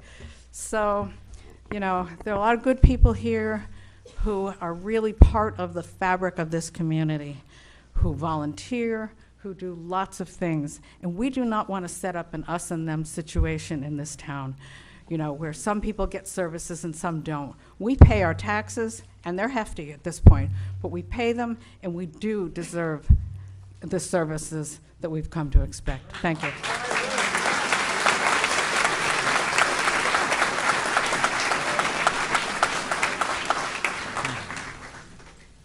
Hi, I'm Hal Rafter, North River Lake Road. I have to admit I was on the board when all of this first came up in 2011. And I think some of the history is that the roads, private roads have always been maintained by the town. But in 2010, 2011, there was an issue raised because many of the roads were not designated emergency lanes at that point. And in order to continue spending town money to maintain them, they had to be adopted. So the policy, which obviously has a few holes, I think, as somebody may have said, was developed. There was also a hearing conducted, which is required under the emergency lane law, which took input from the public regarding, I forget, there were 15 or 20 private roads that were designated at that point. We took testimony on those roads from the public. And after that testimony, the board made the declaration that those roads were in fact emergency lanes. So since then, the town has had legal authority to, I think as we've discussed tonight, do pretty much any maintenance they want, including plowing, repairs, brush clearing, whatever. It's at the discretion of the town. It's also clear that the town has discretion to designate roads as lanes or withdraw the declaration, but there should be some just cause for that. I think the policy was put in place as guidelines for boards that came after us to have some criteria, but bottom line is you can declare or not declare any private road an emergency lane or not. After that 2011 action was taken, when we designated those 15 or 20, there were requests for other private roads to be declared as emergency lanes, and those were declined. So there's both a history of designating and not designating, you know, based on requests. So it's gone both ways. But I guess my view is that it's really a settled issue.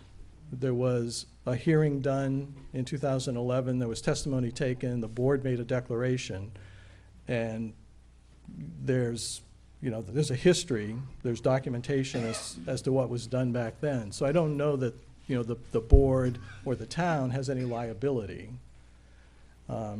Certainly that declaration designated them as emergency lanes, and the town has authority to maintain them. So I guess I'm coming at it from more of a legal technical point of view, but I don't know that there's any issue at this point in terms of liability for the town or the ability of the town to maintain or not maintain. If people make other requests for other private roads to be adopted as emergency lanes, then, you know, it's certainly at the discretion of the board. But as everybody said, you know, it's kind of an equity issue as well as far as taxpayers go. So, thank you.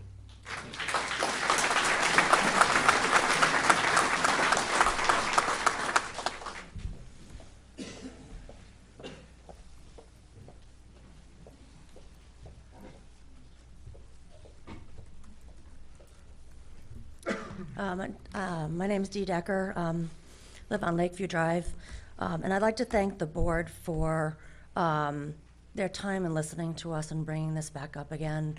It rears its ugly head, it seems like, every 5 to 10 years, and it's been doing this for a number of years.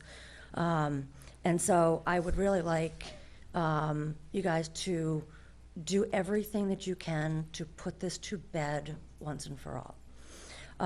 We clearly need a definition of what maintenance is in the policy. I think you guys agree with that. You guys talked about public benefit, and I just have a couple of thoughts on public benefit that I'd like to share. And I want to make sure that you know that I at least heard you all say that as far as you're concerned, stopping the plowing, that's not an issue. But it's the maintenance part of it that is more of an issue. If the town stops maintaining and plowing emergency lanes, and emergency services can no longer access properties, this is one of my major concerns. Homeowners' insurances may be impacted. May be more expensive to get, and in some cases, people may not be able to get homeowners insurance at all if they're trying to get a mortgage on one of these properties. Properties may be difficult to sell, as Steve said, making sale prices lower. This would in fact lower all-around property values. This would make income to the town less, which would then have to be spread to the balance of the town, which would increase taxes for everyone else. In the case, also impacted, as Kyle said, is garbage services, heating and other fuel services, septic and other home maintenance, infrastructure, home nursing, and health care. We have a lot of elderly people who are on hospice, not so elderly people who need medical services. And if they can't get these services, it renders their properties basically it would have no value to them anymore if they can't heat them and be able to successfully live in them. And I'd like to also remind the board that in November, by a landslide, the state of New Hampshire overwhelmingly passed a law stating that individual taxpayers can sue the state and/or municipalities. So if we have a death or a serious injury because emergency services cannot get to one of these properties and the town gets sued, I think that's a bigger liability legally than most of the other things that we've been discussing.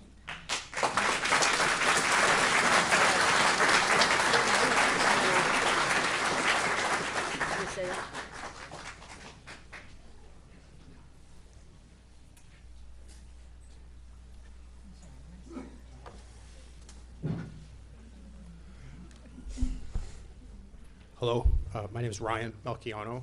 I live at 36 Poor Farm Road. I just think it's an ironic situation that we're all here tonight and we're talking about the potential of leaving a lot of these people blowing in the wind. Ryan. I think it's ironic that we're talking about leaving people on the private roads potentially blowing in the wind, and then there's people in my situation on some of these dirt roads where my road's going to be rebuilt 5 times over the next year, every year. Ryan, I'm sorry to interrupt you, but we are talking about emergency lanes tonight, so I do hope you're not going to kind of veer us away to problems with other individual roads. Well, I'm just saying that the money that I think we are clearly wasting on roads like ours should be going to help these people. They're money pits. And you all recognized that last year. I don't have to preach to the choir. You voted for these improvements because you knew that's where all the resources were going. But what was killing us is that there's no numbers. You have no numbers to go to anyone else in the town and say, look, this is what we're spending. These are the hot spots. This is where we're hemorrhaging town funds. And if you had these numbers, you could sway more people to get rid of these money pits.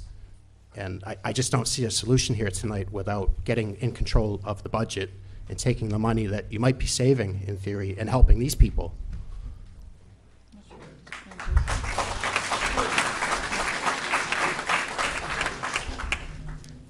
So I've mentioned this to some of you in the past, but individually, but I don't, if we don't see any progress on this, I just don't see a solution. We have to know where this money is being spent, what roads, how bad is it, how often. I literally look out my window and I see my road, it gets all put back together, and then 3 days later it rains and it's gone. And then you come out and do it all over again. Maybe within a week and a half with these high traffic counts, the traffic, never mind the weather, just the traffic alone will put it back into a condition like it was last night when that accident happens. I mean, that's what's waiting for you if you get abandoned. I was the one who posted that photo of all of the emergency vehicles trying to get to that person that had that accident, and that shouldn't be happening. So I think if we want to ensure that the future looks a little better, we need to know where the money's going. Because there's all of these strong opinions in the town. People have this attitude of, I understand why, they don't want to see change. And it's hard. It's hard to convince them when you just don't have numbers. They're paying, they just don't know it. But to sway them, we need you involved. So it starts with you putting it on paper and showing these people where the waste is. I'll leave it at that.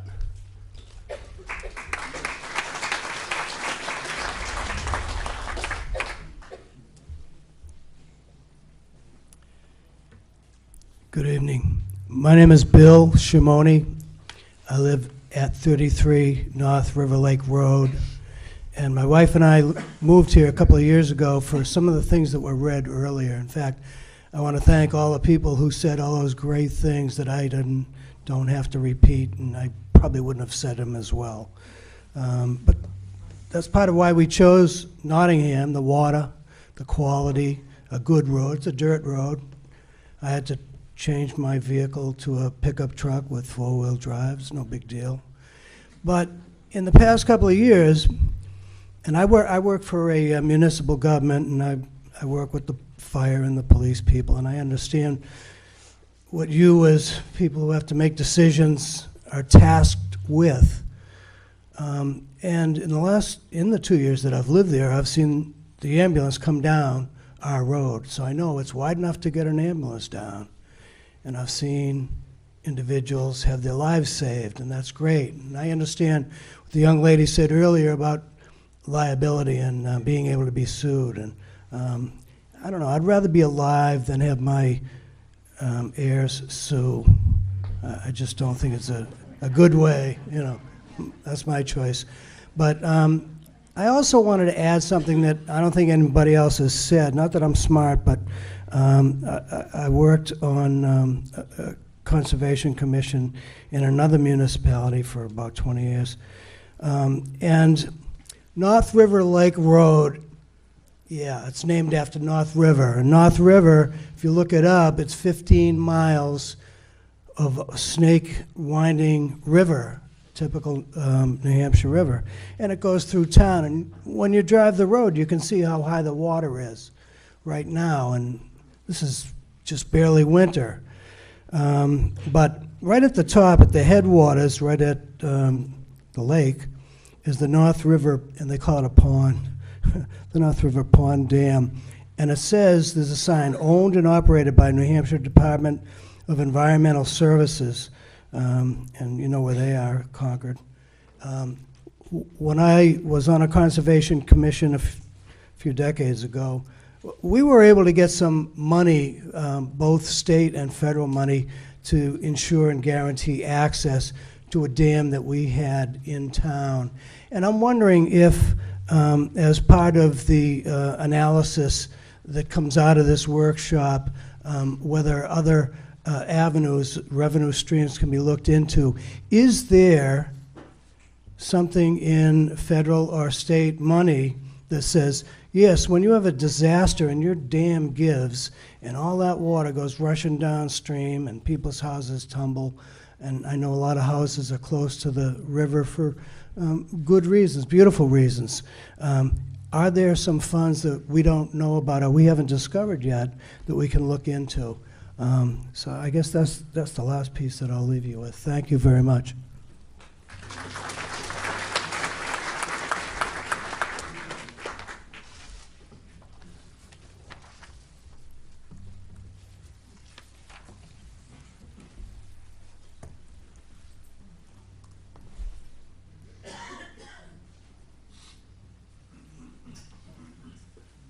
I'm John Ternenko. I've lived in Nottingham for 52 years, not as long as Fernald's. I was raised in Newark, New Jersey. That says something about my behavior here.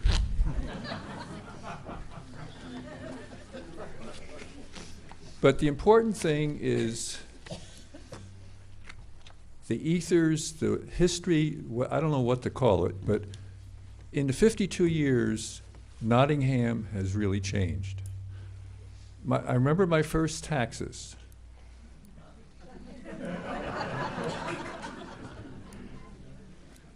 %80 of the tax dollars came from summer residents.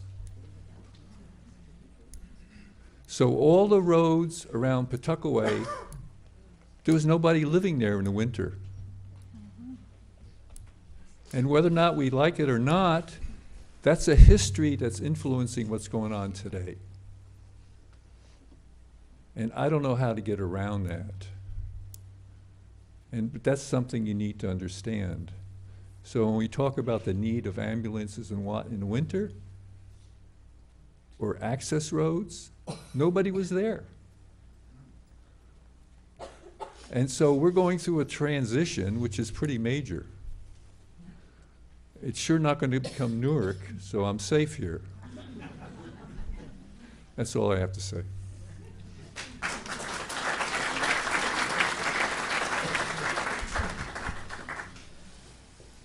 This year I'll be 52. My name is Paul Martin. I live at 3 Little John Lane. We've only been here about 9 years now.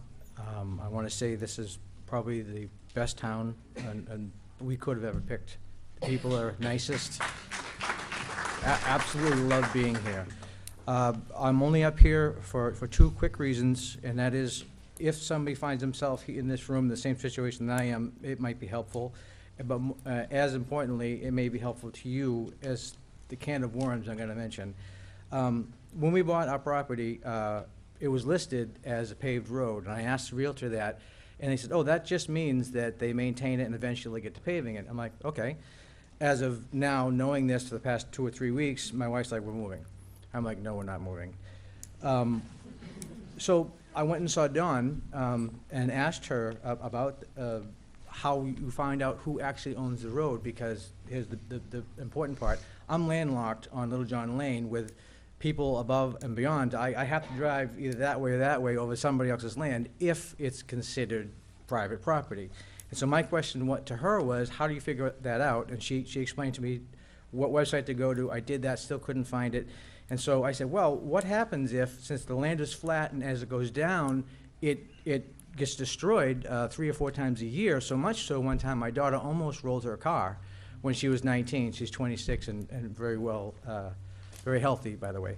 But because of the grading, so I said, what happens if that's now a private-owned road and it's flat? Well, I'm going to just go out that way because it's going to get degraded. And I thought, well, do I have to up my insurance because I have the right-of-way over it? Am I responsible if somebody else rolls their car or gets hurt or even gets killed?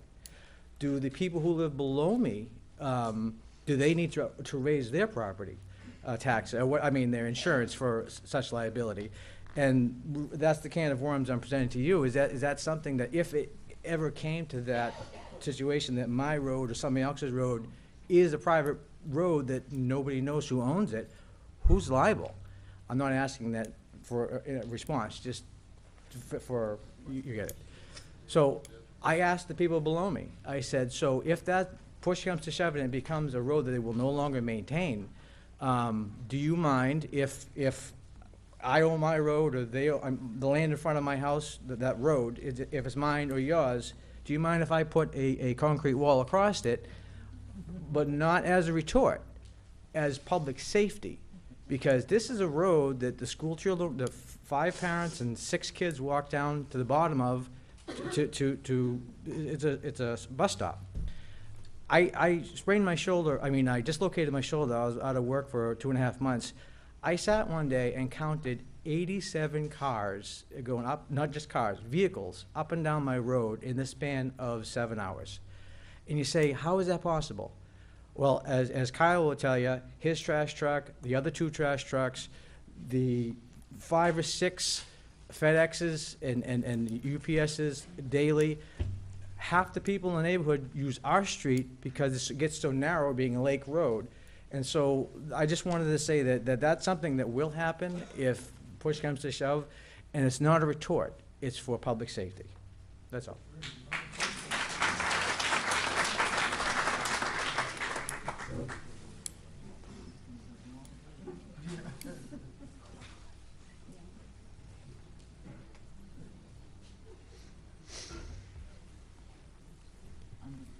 Good evening. My name's Curtis Van Epps. I live at 40 Beachhead in Nottingham. I moved out here 7 years ago, so I'm a rookie. I just barely missed this last time, and I wanted to say thank you to each and every one of you for opening us up to the public. I think that's huge, and one of the reasons why I really enjoyed living in Nottingham. I have a statement of my opinion, and then I have just an observation. The statement is that we just got assessed. When I bought my property, I bought it from Michael Rose, who he and Danny actually built the property as a camp, and then they made many improvements on it. And then the town assessed me for more than I paid for it, and the taxes went up exponentially. And I can imagine that most people here over the last year to 2 years have had your taxes go up exponentially. And when we're talking about how the community benefits from our private roads, I can tell you that the taxes that we pay benefit this community greatly, not just ourselves. As a younger person of the community, I can really relate and feel for some of the elderly, as you'll often see me and some of my neighbors out with our little ATVs plowing our neighbors out. Sometimes appreciated, sometimes not. But we do our best because the town honestly doesn't do everything on our roads as it is. We get washed out on a regular basis, and if it were not for that man having a pickup truck, you cannot get in or out, period, on our road sometimes. We don't get services from the town other than the road. I do not have trash service unless I pay for it. I have to drive 30 minutes round trip to a recycling center. If a mouse passes gas in the wrong direction, I don't have electricity, so I have developed a system whereby my wife, who works from home on occasion, doesn't freeze to death. Okay, so how many of us have generators at our homes? That's not inexpensive. So these are all things we come to expect and understand living in Nottingham, okay? But one thing that I bought my property and didn't argue with the assessor and am paying my taxes on a regular basis while being mandated when I can use the lake and when I can't by y'all, okay? While having the Pawtuckaway Beach, I'm sure there's some revenue being generated there that helps the town and or the state. Okay, There's so no revenue coming to the town. okay, well, the state benefits. Okay, so there's other things there. We get no services other than the road. So I would ask and petition you to please consider at least the current, and here's my statement, the current ELR roads, leave them be. Leave them be. That is expected, and that's what all of us who moved to this town and all of us that came here, some of us newer, some of us from the beginning, have come to expect and what we, dare I say, demand for our people who are counting my vote and my expectation. Please maintain the current ones as expected, and then if there are new ones and new designations, let's let them follow the process. That's all I have to say, and thank you.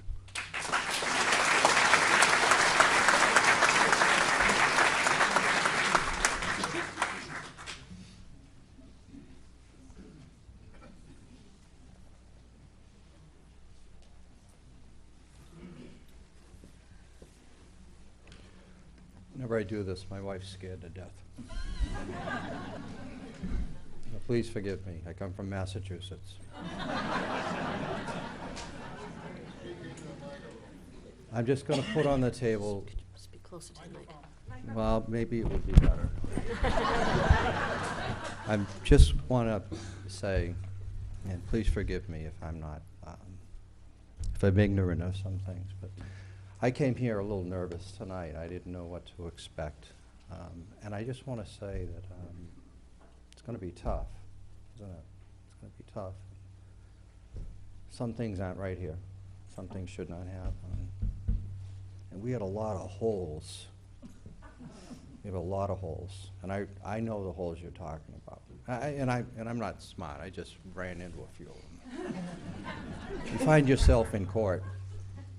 All of a sudden, everything that you thought should have gone this way, should have gone that way, went out the window when you're sitting there saying, are you kidding me?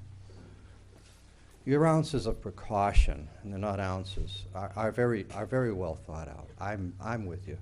I'm with you. We're getting into a very litigious life here. We got a country that's running in different directions and kind of making arguments and enemies and defining different people in different ways, and it's all just really very upsetting. So I just want to say, what can I do? I think that my road should be able to accept a fire truck, and I'm for that. I'd even like it to be able to turn around and get out if it needs to, which is questionable, you know. I'd like my road to be 16 feet wide. I think that was great. Coming up here, I'm saying to my wife, you know, maybe I could give 2 feet off of my road and they could give 2 feet, off of my lot and 2 feet over here, 4 feet, and 4 feet's a big thing right here, you know. That would be really great, you know. Could we just allow the town to take that 2 feet, or do we have to draw it all out and have it surveyed and have it, you know, recorded, or could we just allow that to happen? I don't really know. I don't really know. I'd like the road to be paved. I'm sorry, but there's been a couple of times I've come down that road when we bought the road, when we bought the house. Boy, we had a rainstorm that I could, the divots right in the road were like 2-3 feet deep. It was scary to go down the road. And you came and you fixed it. You were fixing it with a sand that washed away pretty easily, and I called up. Honestly, I called up and they changed it. They changed it. They fixed it. It's pretty good now, you know. But I'd like it paved, and I'm willing to pay for it. I'm willing to pay for that. My house is based on how much I can sell it for, the taxes. I believe that. Whether I have a dirt road or a paved road or whatever I got, if I can sell my house for $500,000, that's what I'm taxed on. I think. If you can sell yours for $600,000, that's what you get. And if you're in the middle of town and you can sell yours for $600,000 or $700,000 with a paved road, that's what I think we're taxed on. We're taxed on what we can sell our house for. You know, there's no special stuff. I do sit here and say, oh my God, it's a tax bill. You've got to be kidding me. But there's none of my kids are in your school. I couldn't afford to buy anything when they were in school, and like this. This is where my wife and I are going to retire. We've been here 14 years. We've been renting it so that we can afford it, so that when we in fact retire, we can maybe actually live up here. But, I just want to say thank you for pointing out the holes. Those, when you run into them, and you've run into a couple with that cul-de-sac running away, and I could see issues where that could go. you're right. You gotta tighten this stuff up, and you're gonna be tightening it up even after you tightened it up, but that's the right thing. I'm wondering, is it possible that, we could get a bond on my road, that the town could work with us to get a bond and get the thing paved, and I'll pay some extra money, even on my taxes, to work with the town to get that so it's 16 feet wide, and we got hot top and we're safe, because I'll tell you, my house is gonna sell for more.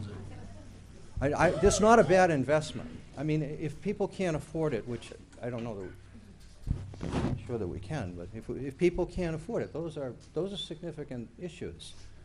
But safety and really not having to continually work on these roads all the time, and for the poor guy to get the truck down without, you know, breaking a mirror or something like that is really important. That stuff, roads, if we could pave them, that would be great. If we can't, then maybe it's a long-term thing. But I'm sorry. A bond maybe, and collect it through taxes. Before I forget, we want to stay a town. Do not break things up into little communities and little, don't confuse it. Work through your town, bring your town together, make sure that we do what we can do to keep that going. This meeting is trying to tell us that we have, I've said this, that we have legal issues with loose language. And from what I've heard, we do. And it would be really good if we can tighten that stuff up, and we'll feel a lot more secure. And I don't believe you'll recognize how lucky you were that you did that, because of all the legal things that will not befall you, because it's happening everywhere. It hasn't happened up here as much, but down where I am in Massachusetts, my God, you can't make any decisions without consulting with attorneys as to whether you can do this. I got to build a building, 2 houses right next to my house, and there's all kinds of interactions and legal issues, and the town is, let them tighten it up and bear with them.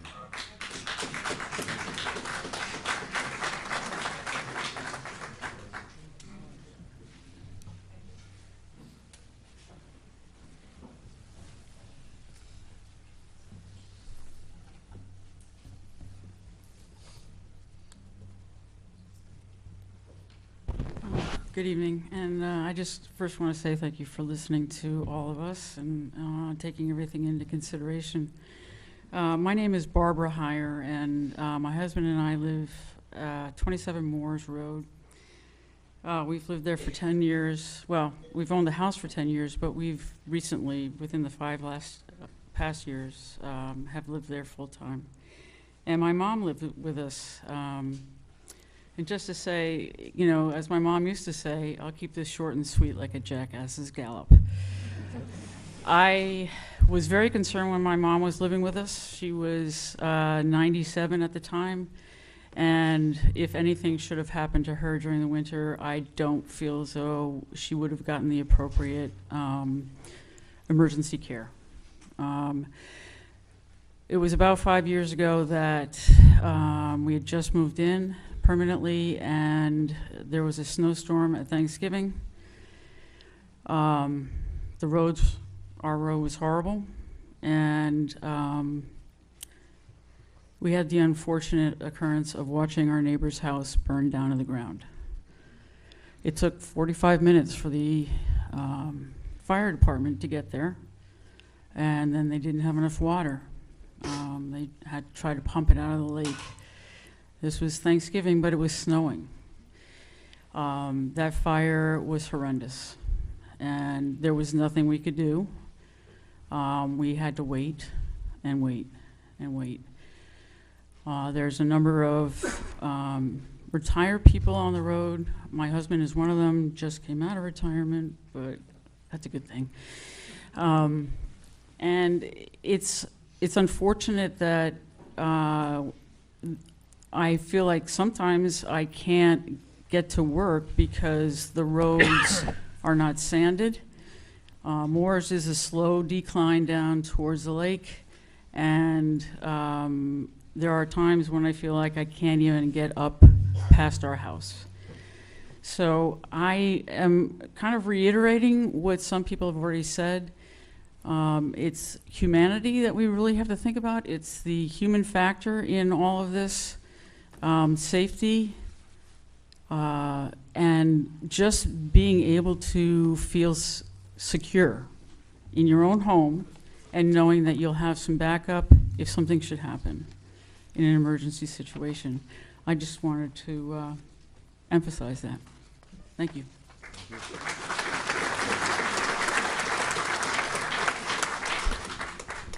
All right, I'm Bill Forrest. I'm recent. I'm really a rookie. We purchased a home with some college friends, another family, on 56 Bardary Lane a year ago. I did so with the supposition that the road was maintained by the town. I also worked 20 years ago at Seabrook Power Station. I lived over on Cove Road, which was also a town-maintained road. I in no way thought that this road would just be taken away and the town would no longer maintain it. What I heard tonight, I didn't particularly like in a few spots. And I know you've seen it, Bardary Lane put out a document, and on there, in the last page, attachment 2, is simply the RSA law. It's very simple. And I just want to point out a few things. Under paragraph 2, it defines what public benefit is, and it says there will be a town meeting, which was done in 2011, and quote unquote, that the public need for keeping such lane passable by emergency vehicles is supported by identified public welfare. And then I heard of at least one individual say that maybe a substation. That is clearly not what is meant here, okay? So I think there's some misinformation there. And then secondly to that, on the last paragraph, paragraph 4, it gives a perfect out for the town. And the town is, this section shall not be construed to create any due or liability on the part of any municipality toward any person or property. That is your out. So if the supposition here is that we're worried from a legal perspective, I'm not buying it. And what I saw on December 3rd was a board that was supposed to be talking about a culvert repair, which was actually probably $3,000. But speaking off note, one of the selectmen said, well, it's major, it's $6,000 or $10,000. This was not a major repair. This was probably a $3,000 repair. We spend $340,000 we give the town. We're looking for 0.8% back to do a minor repair. So I took issue with that, and I'll just tell you my perspective. I'm a nuclear engineer, and I can complicate things to no end with my colleagues. But this board has complicated things beyond what I have ever seen, okay? So I'm a good litmus test, and I'll tell you, and I'll give you one last thing. I've been lucky enough to own homes since I was very young. Even though some of these people think I'm young, I've been around a little bit. And this board is, in my mind, very aggressive and willing to change things that change the fabric of the town very quickly and quietly. And I don't appreciate that, okay? I want to give you how maybe it's done in other towns. So if you follow the Connecticut River all the way down to Old Saybrook, where our primary home is, right on the coast, beautiful town, 10,000 people. There was an issue where they were seasonal residents and there were legal issues. I want to go to Four Season. I don't have all my ducks in a row. But then the town says, look, we need them to get public sewers. So the town across the board said, look, we're going to do this right. We're going to grandfather people in, and we're going to let them take these steps to get Four Season, and they made it easy. Next town over made it look hard. So my point is this. In 2011, it was settled. It was very clear and very easy to find 30 designated emergency lanes. That should not be construed to be 16 feet and this and that and the other thing. These people have expected that service from this town. They paid tens and tens of millions of dollars to the town. I believe that service should be maintained. If you have perfect other avenues to take on new emergency lanes or not. And that's been discussed here tonight very well. So I think it's a settled matter. If you have some people that want to upgrade their road, let them upgrade it. but I wouldn't start trying to reinvent the wheel here and taking emergency lane designation off of some roads, especially where this was just brought up off the cuff at a December 3rd meeting. And really, what really drove it was a road repair in Raymond, which is ridiculous that you would then relate that to this minor repair on Fart Area Lane.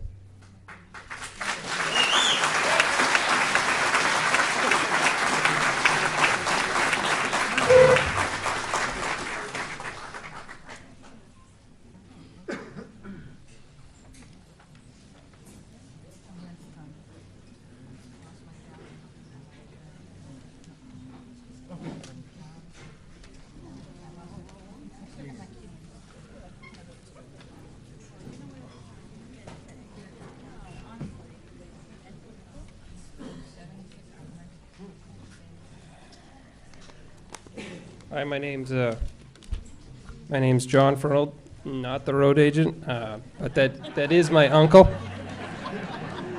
I'm all set. I actually worked for my uncle from about 1998 till his retirement in 2017. I plowed a lot of snow. I plowed every single road in town. All of the emergency lanes. My main route was on my primary route for most of the time was on the 156 side of Pawtucket Lake. So I know these roads well. I know the challenges that they have and the number of people that they serve. Having said that, I also know that there are certain town roads that don't meet 16-foot widths and have other challenges. Stevens Hill has its areas, Case Road has its areas. But it seems to me, since the town has both plowed and maintained these roads for multiple generations, over 40 years, under multiple road agents, and the select board multiple times has approved these as ELs or emergency lanes, precedence has been set. We talk about whether or not these meet criteria and everything. You guys have been maintaining these for forever. As far as I'm concerned, we need to maintain status quo. This isn't a matter, I personally don't believe this is a matter of whether or not the town is going to continue to do this or not. It's going to be whether or not we resolve this peacefully and continue to do as we've been for so long, or if we're going to go down these one by one and make these town roads, much like we did with Lakeview, which again, in my opinion, was probably about one of the worst town roads that roads that we have, and that was a town road, which last year we just got done paving that entire section at, I don't have the numbers, but I'm sure a great expense. So thank you for your time.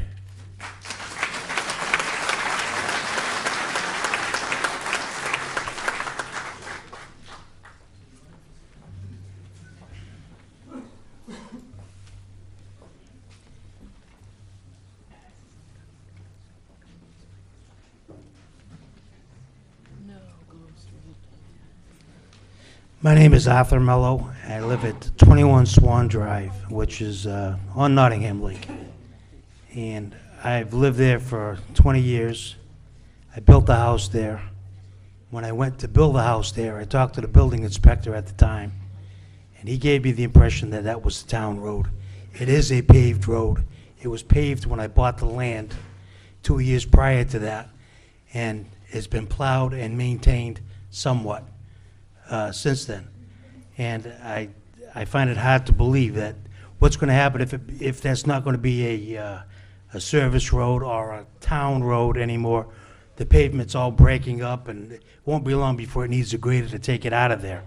But it was paved. It's been paved for 20 years, and I think it should stay that way. That's about all I can say. Thank you.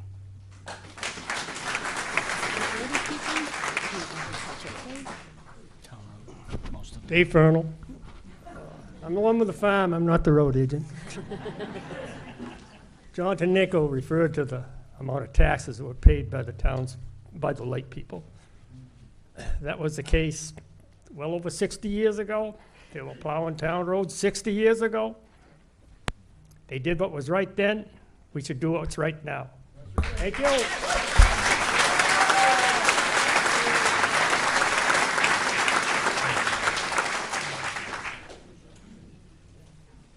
Hello, my name is Jamie Burley. I live at 85 Raymond Road. I do have an invested interest in the roads being maintained. I have family on Lamprey Drive. But I also have another contact here. I'm a small business owner, and a lot of this town has small businesses. And we don't work out of a shop. We actually go to people's homes. These are my customers. I see them around. If these roads don't get plowed, I don't have access to my customers, and that costs me money. So, I mean, that's something to look at too when you guys are weighing on, you know, is it good for the community? I think so. You guys aren't a lot, you know, not you guys, but the town doesn't want large businesses to come in. So we're relying on small businesses. Well, if a small business can't reach their customers, we can't stay in business. That was my only thing. I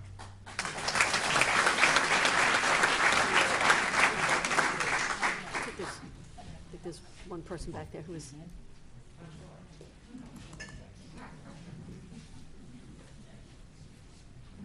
Hi, Jenny Gibson, 13 Swan Drive.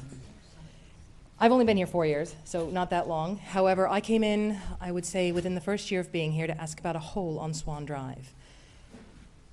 Because I walk my dog. Most of us have dogs. We don't have kids in the neighborhood. But there's a large hole that a number of us stepped in the middle of the night. You guys at some point came by and did fix it eventually, I think a year later. But when I went in to ask about the road, who owned it, no one was able to tell me who owned it. They said, it should be the people on both sides of the road, split down the middle. And if you do go through with this, we do need to know who owns those roads, because private roads, technically, they could put tolls up, they could put concrete barriers up. It is their road to do with what they like, if it is a private road. If they decide to go gravel, you would lose taxes, as well as you asked the gentleman who does the housing. He would be able to give you the numbers on what the prices on the properties would be if they're going to be private roads and not town roads. So you're going to lose a lot of money, I do believe. If these are lake houses, these are private roads, you get quite a bit of money from us. My biggest issue is that I've not been able to be told who owns the roads. What does your deed say? The deed says I live on West Shore Drive. It doesn't even say I live on Swan. And it has different pages. So I have, yes, it's not exactly clear. I'm on Swan, but other people have said that Swan Drive may also be a different road, because the lane may just be the part of Swan Drive that isn't even Swan Drive. It just goes down from Fort Hill. Fort Hill may actually be the road that goes all the way around. So to say it's an emergency lane and then not be able to tell us where that lane is, that's another thing. I think before anything, you do have to have all your ducks in a row. You do need to know who owns these properties. Are they town? Are they not town? That's my biggest issue here is ownership of them, who owns them. And yes, I do believe the town should be still plowing them and such, because liability is, I think, far worse if people are not unable to get the services we pay for, because we also pay for. Yes, we pay for the town services we feel that we pay for, the plowing we feel that we pay for, keeping our roads serviced. We pay for the fire and the police and all that jazz. And yet, if they can't get to us, how useful are our taxes for that? Thank you.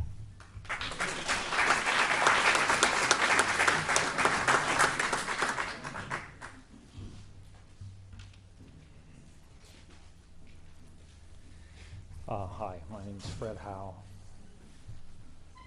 I live on Shore Drive. The fellow who has Trash Busters made a good point. He was talking about how hard it is on the equipment. I've been looking at Shore Drive, and I'd like to ask you, for the last few months, because it's really deteriorated. I can't speak for everybody else's roads. I just don't know what condition there is, so I'm just speaking about my own. But the man, the Trash Buster, made a point that I've been thinking about, and I would like to urge you all to please drive up there this week, up Siemens Point Road, and go up Shore Drive a little way. It's going to be hell on the snow plow this year, some of those rocks that are sticking up. And I've also been really concerned. There was a huge hole there on Siemens Road that I was really thinking could possibly do some serious damage to a fire truck. And you know, you think about the worst catastrophe that could happen. If you had a fire truck that broke down right there and there's a fire farther up the road, I just hate to think, you know, especially in those winds that we had recently. So anyway, you guys are doing a great job. I've been impressed by, you know, many of you here. So thank you very much. And please take that drive up there.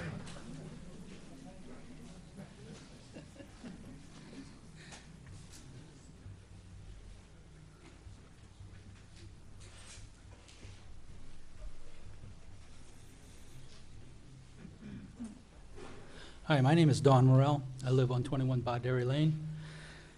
I just want to give you a couple examples on why our roads need to be maintained.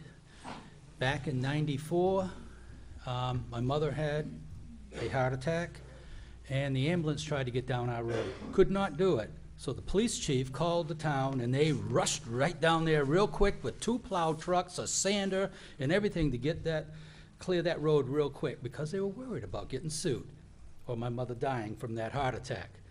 All right? That's one example. And ever since then, our road's been plowed. And I'm not saying that they're doing a bad job. They're doing a great job.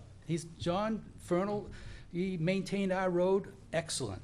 I mean, I have no complaints. Now, here's another example on what's happening now, all right? My father is totally independent, okay? I have to take care of him 24/7. He lives at the end of one of the roads where they had to come in down and plow.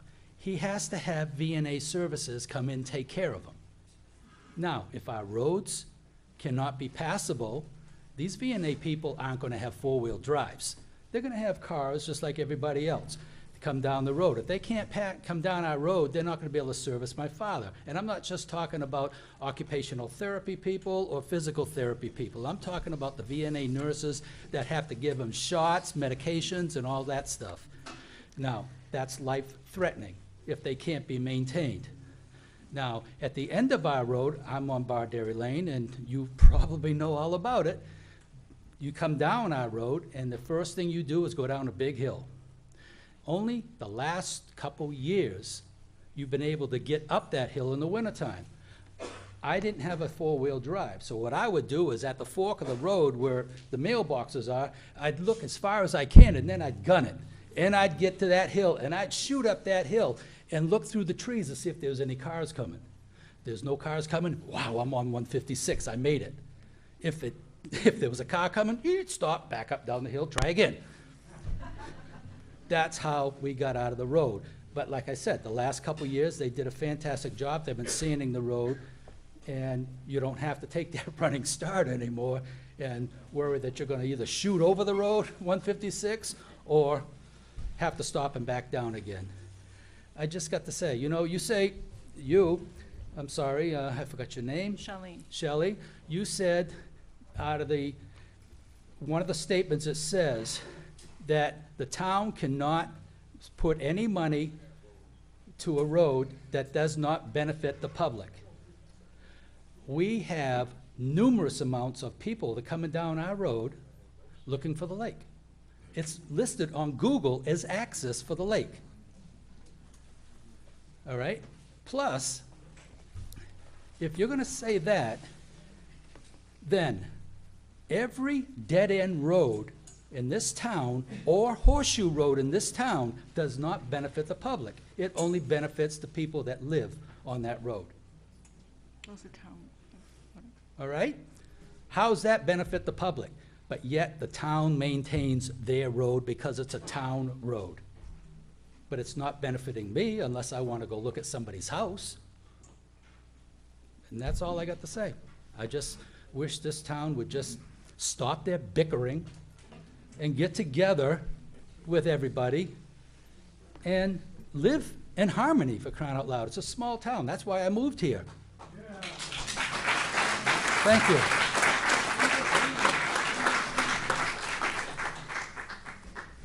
Hi, Lisa Carey.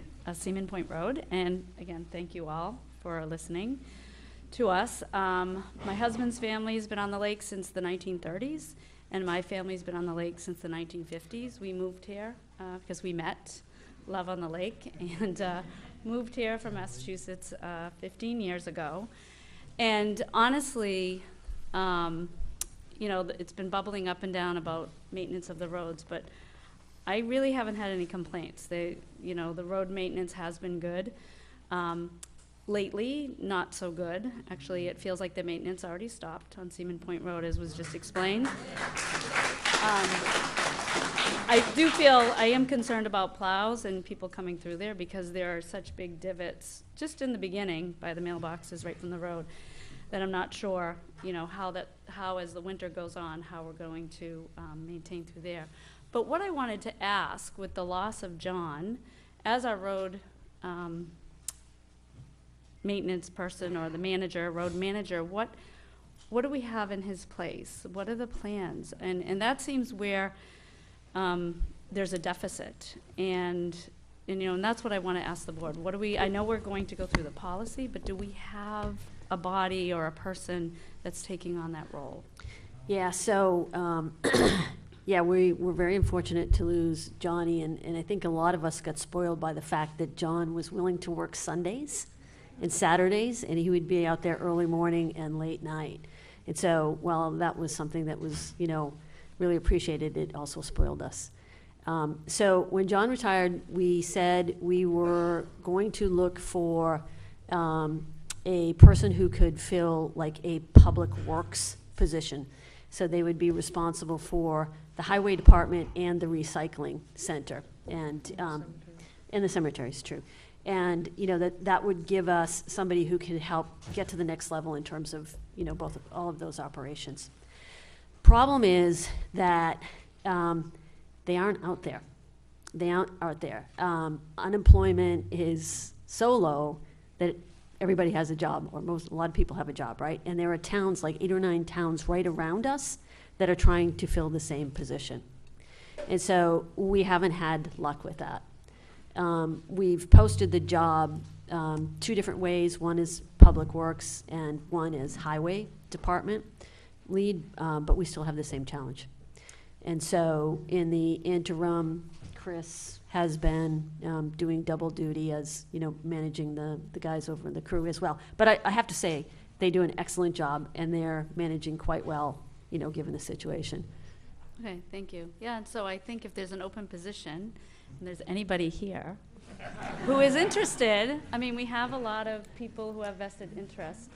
I mean, it's something to really think about, to work together to help the town as well. So thank you. You should mention that we promoted somebody to foreman that's running the day-to-day stuff too. You know, Oh yeah, let me just clarify one point on that too. We do have a town employee who we promoted to foreman, and so he's actually been with us for a long time, very experienced, and he's running the day-to-day operations. Matt Pitkin, 28 Deerfield Road. I grew up in this town. I worked for John Fernald part-time for a long time. You're trying to expand the job he did. John Fernald did 2 people's job. You can't replace him with 1 man. That job hasn't been reposted since April or March. So I'm sorry. I know you're looking, but you're not looking hard enough, or you're not looking for the right person. That's all I got to say about that.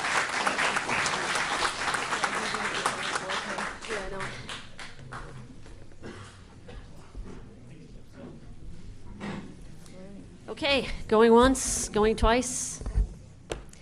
All right, well, thank you very much for coming out. Appreciate everybody coming here. Also, thank you to everybody on the board has listened and heard, and this, as I said at the beginning, will be a continued discussion. If you pay attention to the future agendas, you'll see when this topic is coming up again, and those are available on the town website. No. Adjourn your meeting. Adjourn the meeting. I make a motion to adjourn the meeting. Second. All in favor?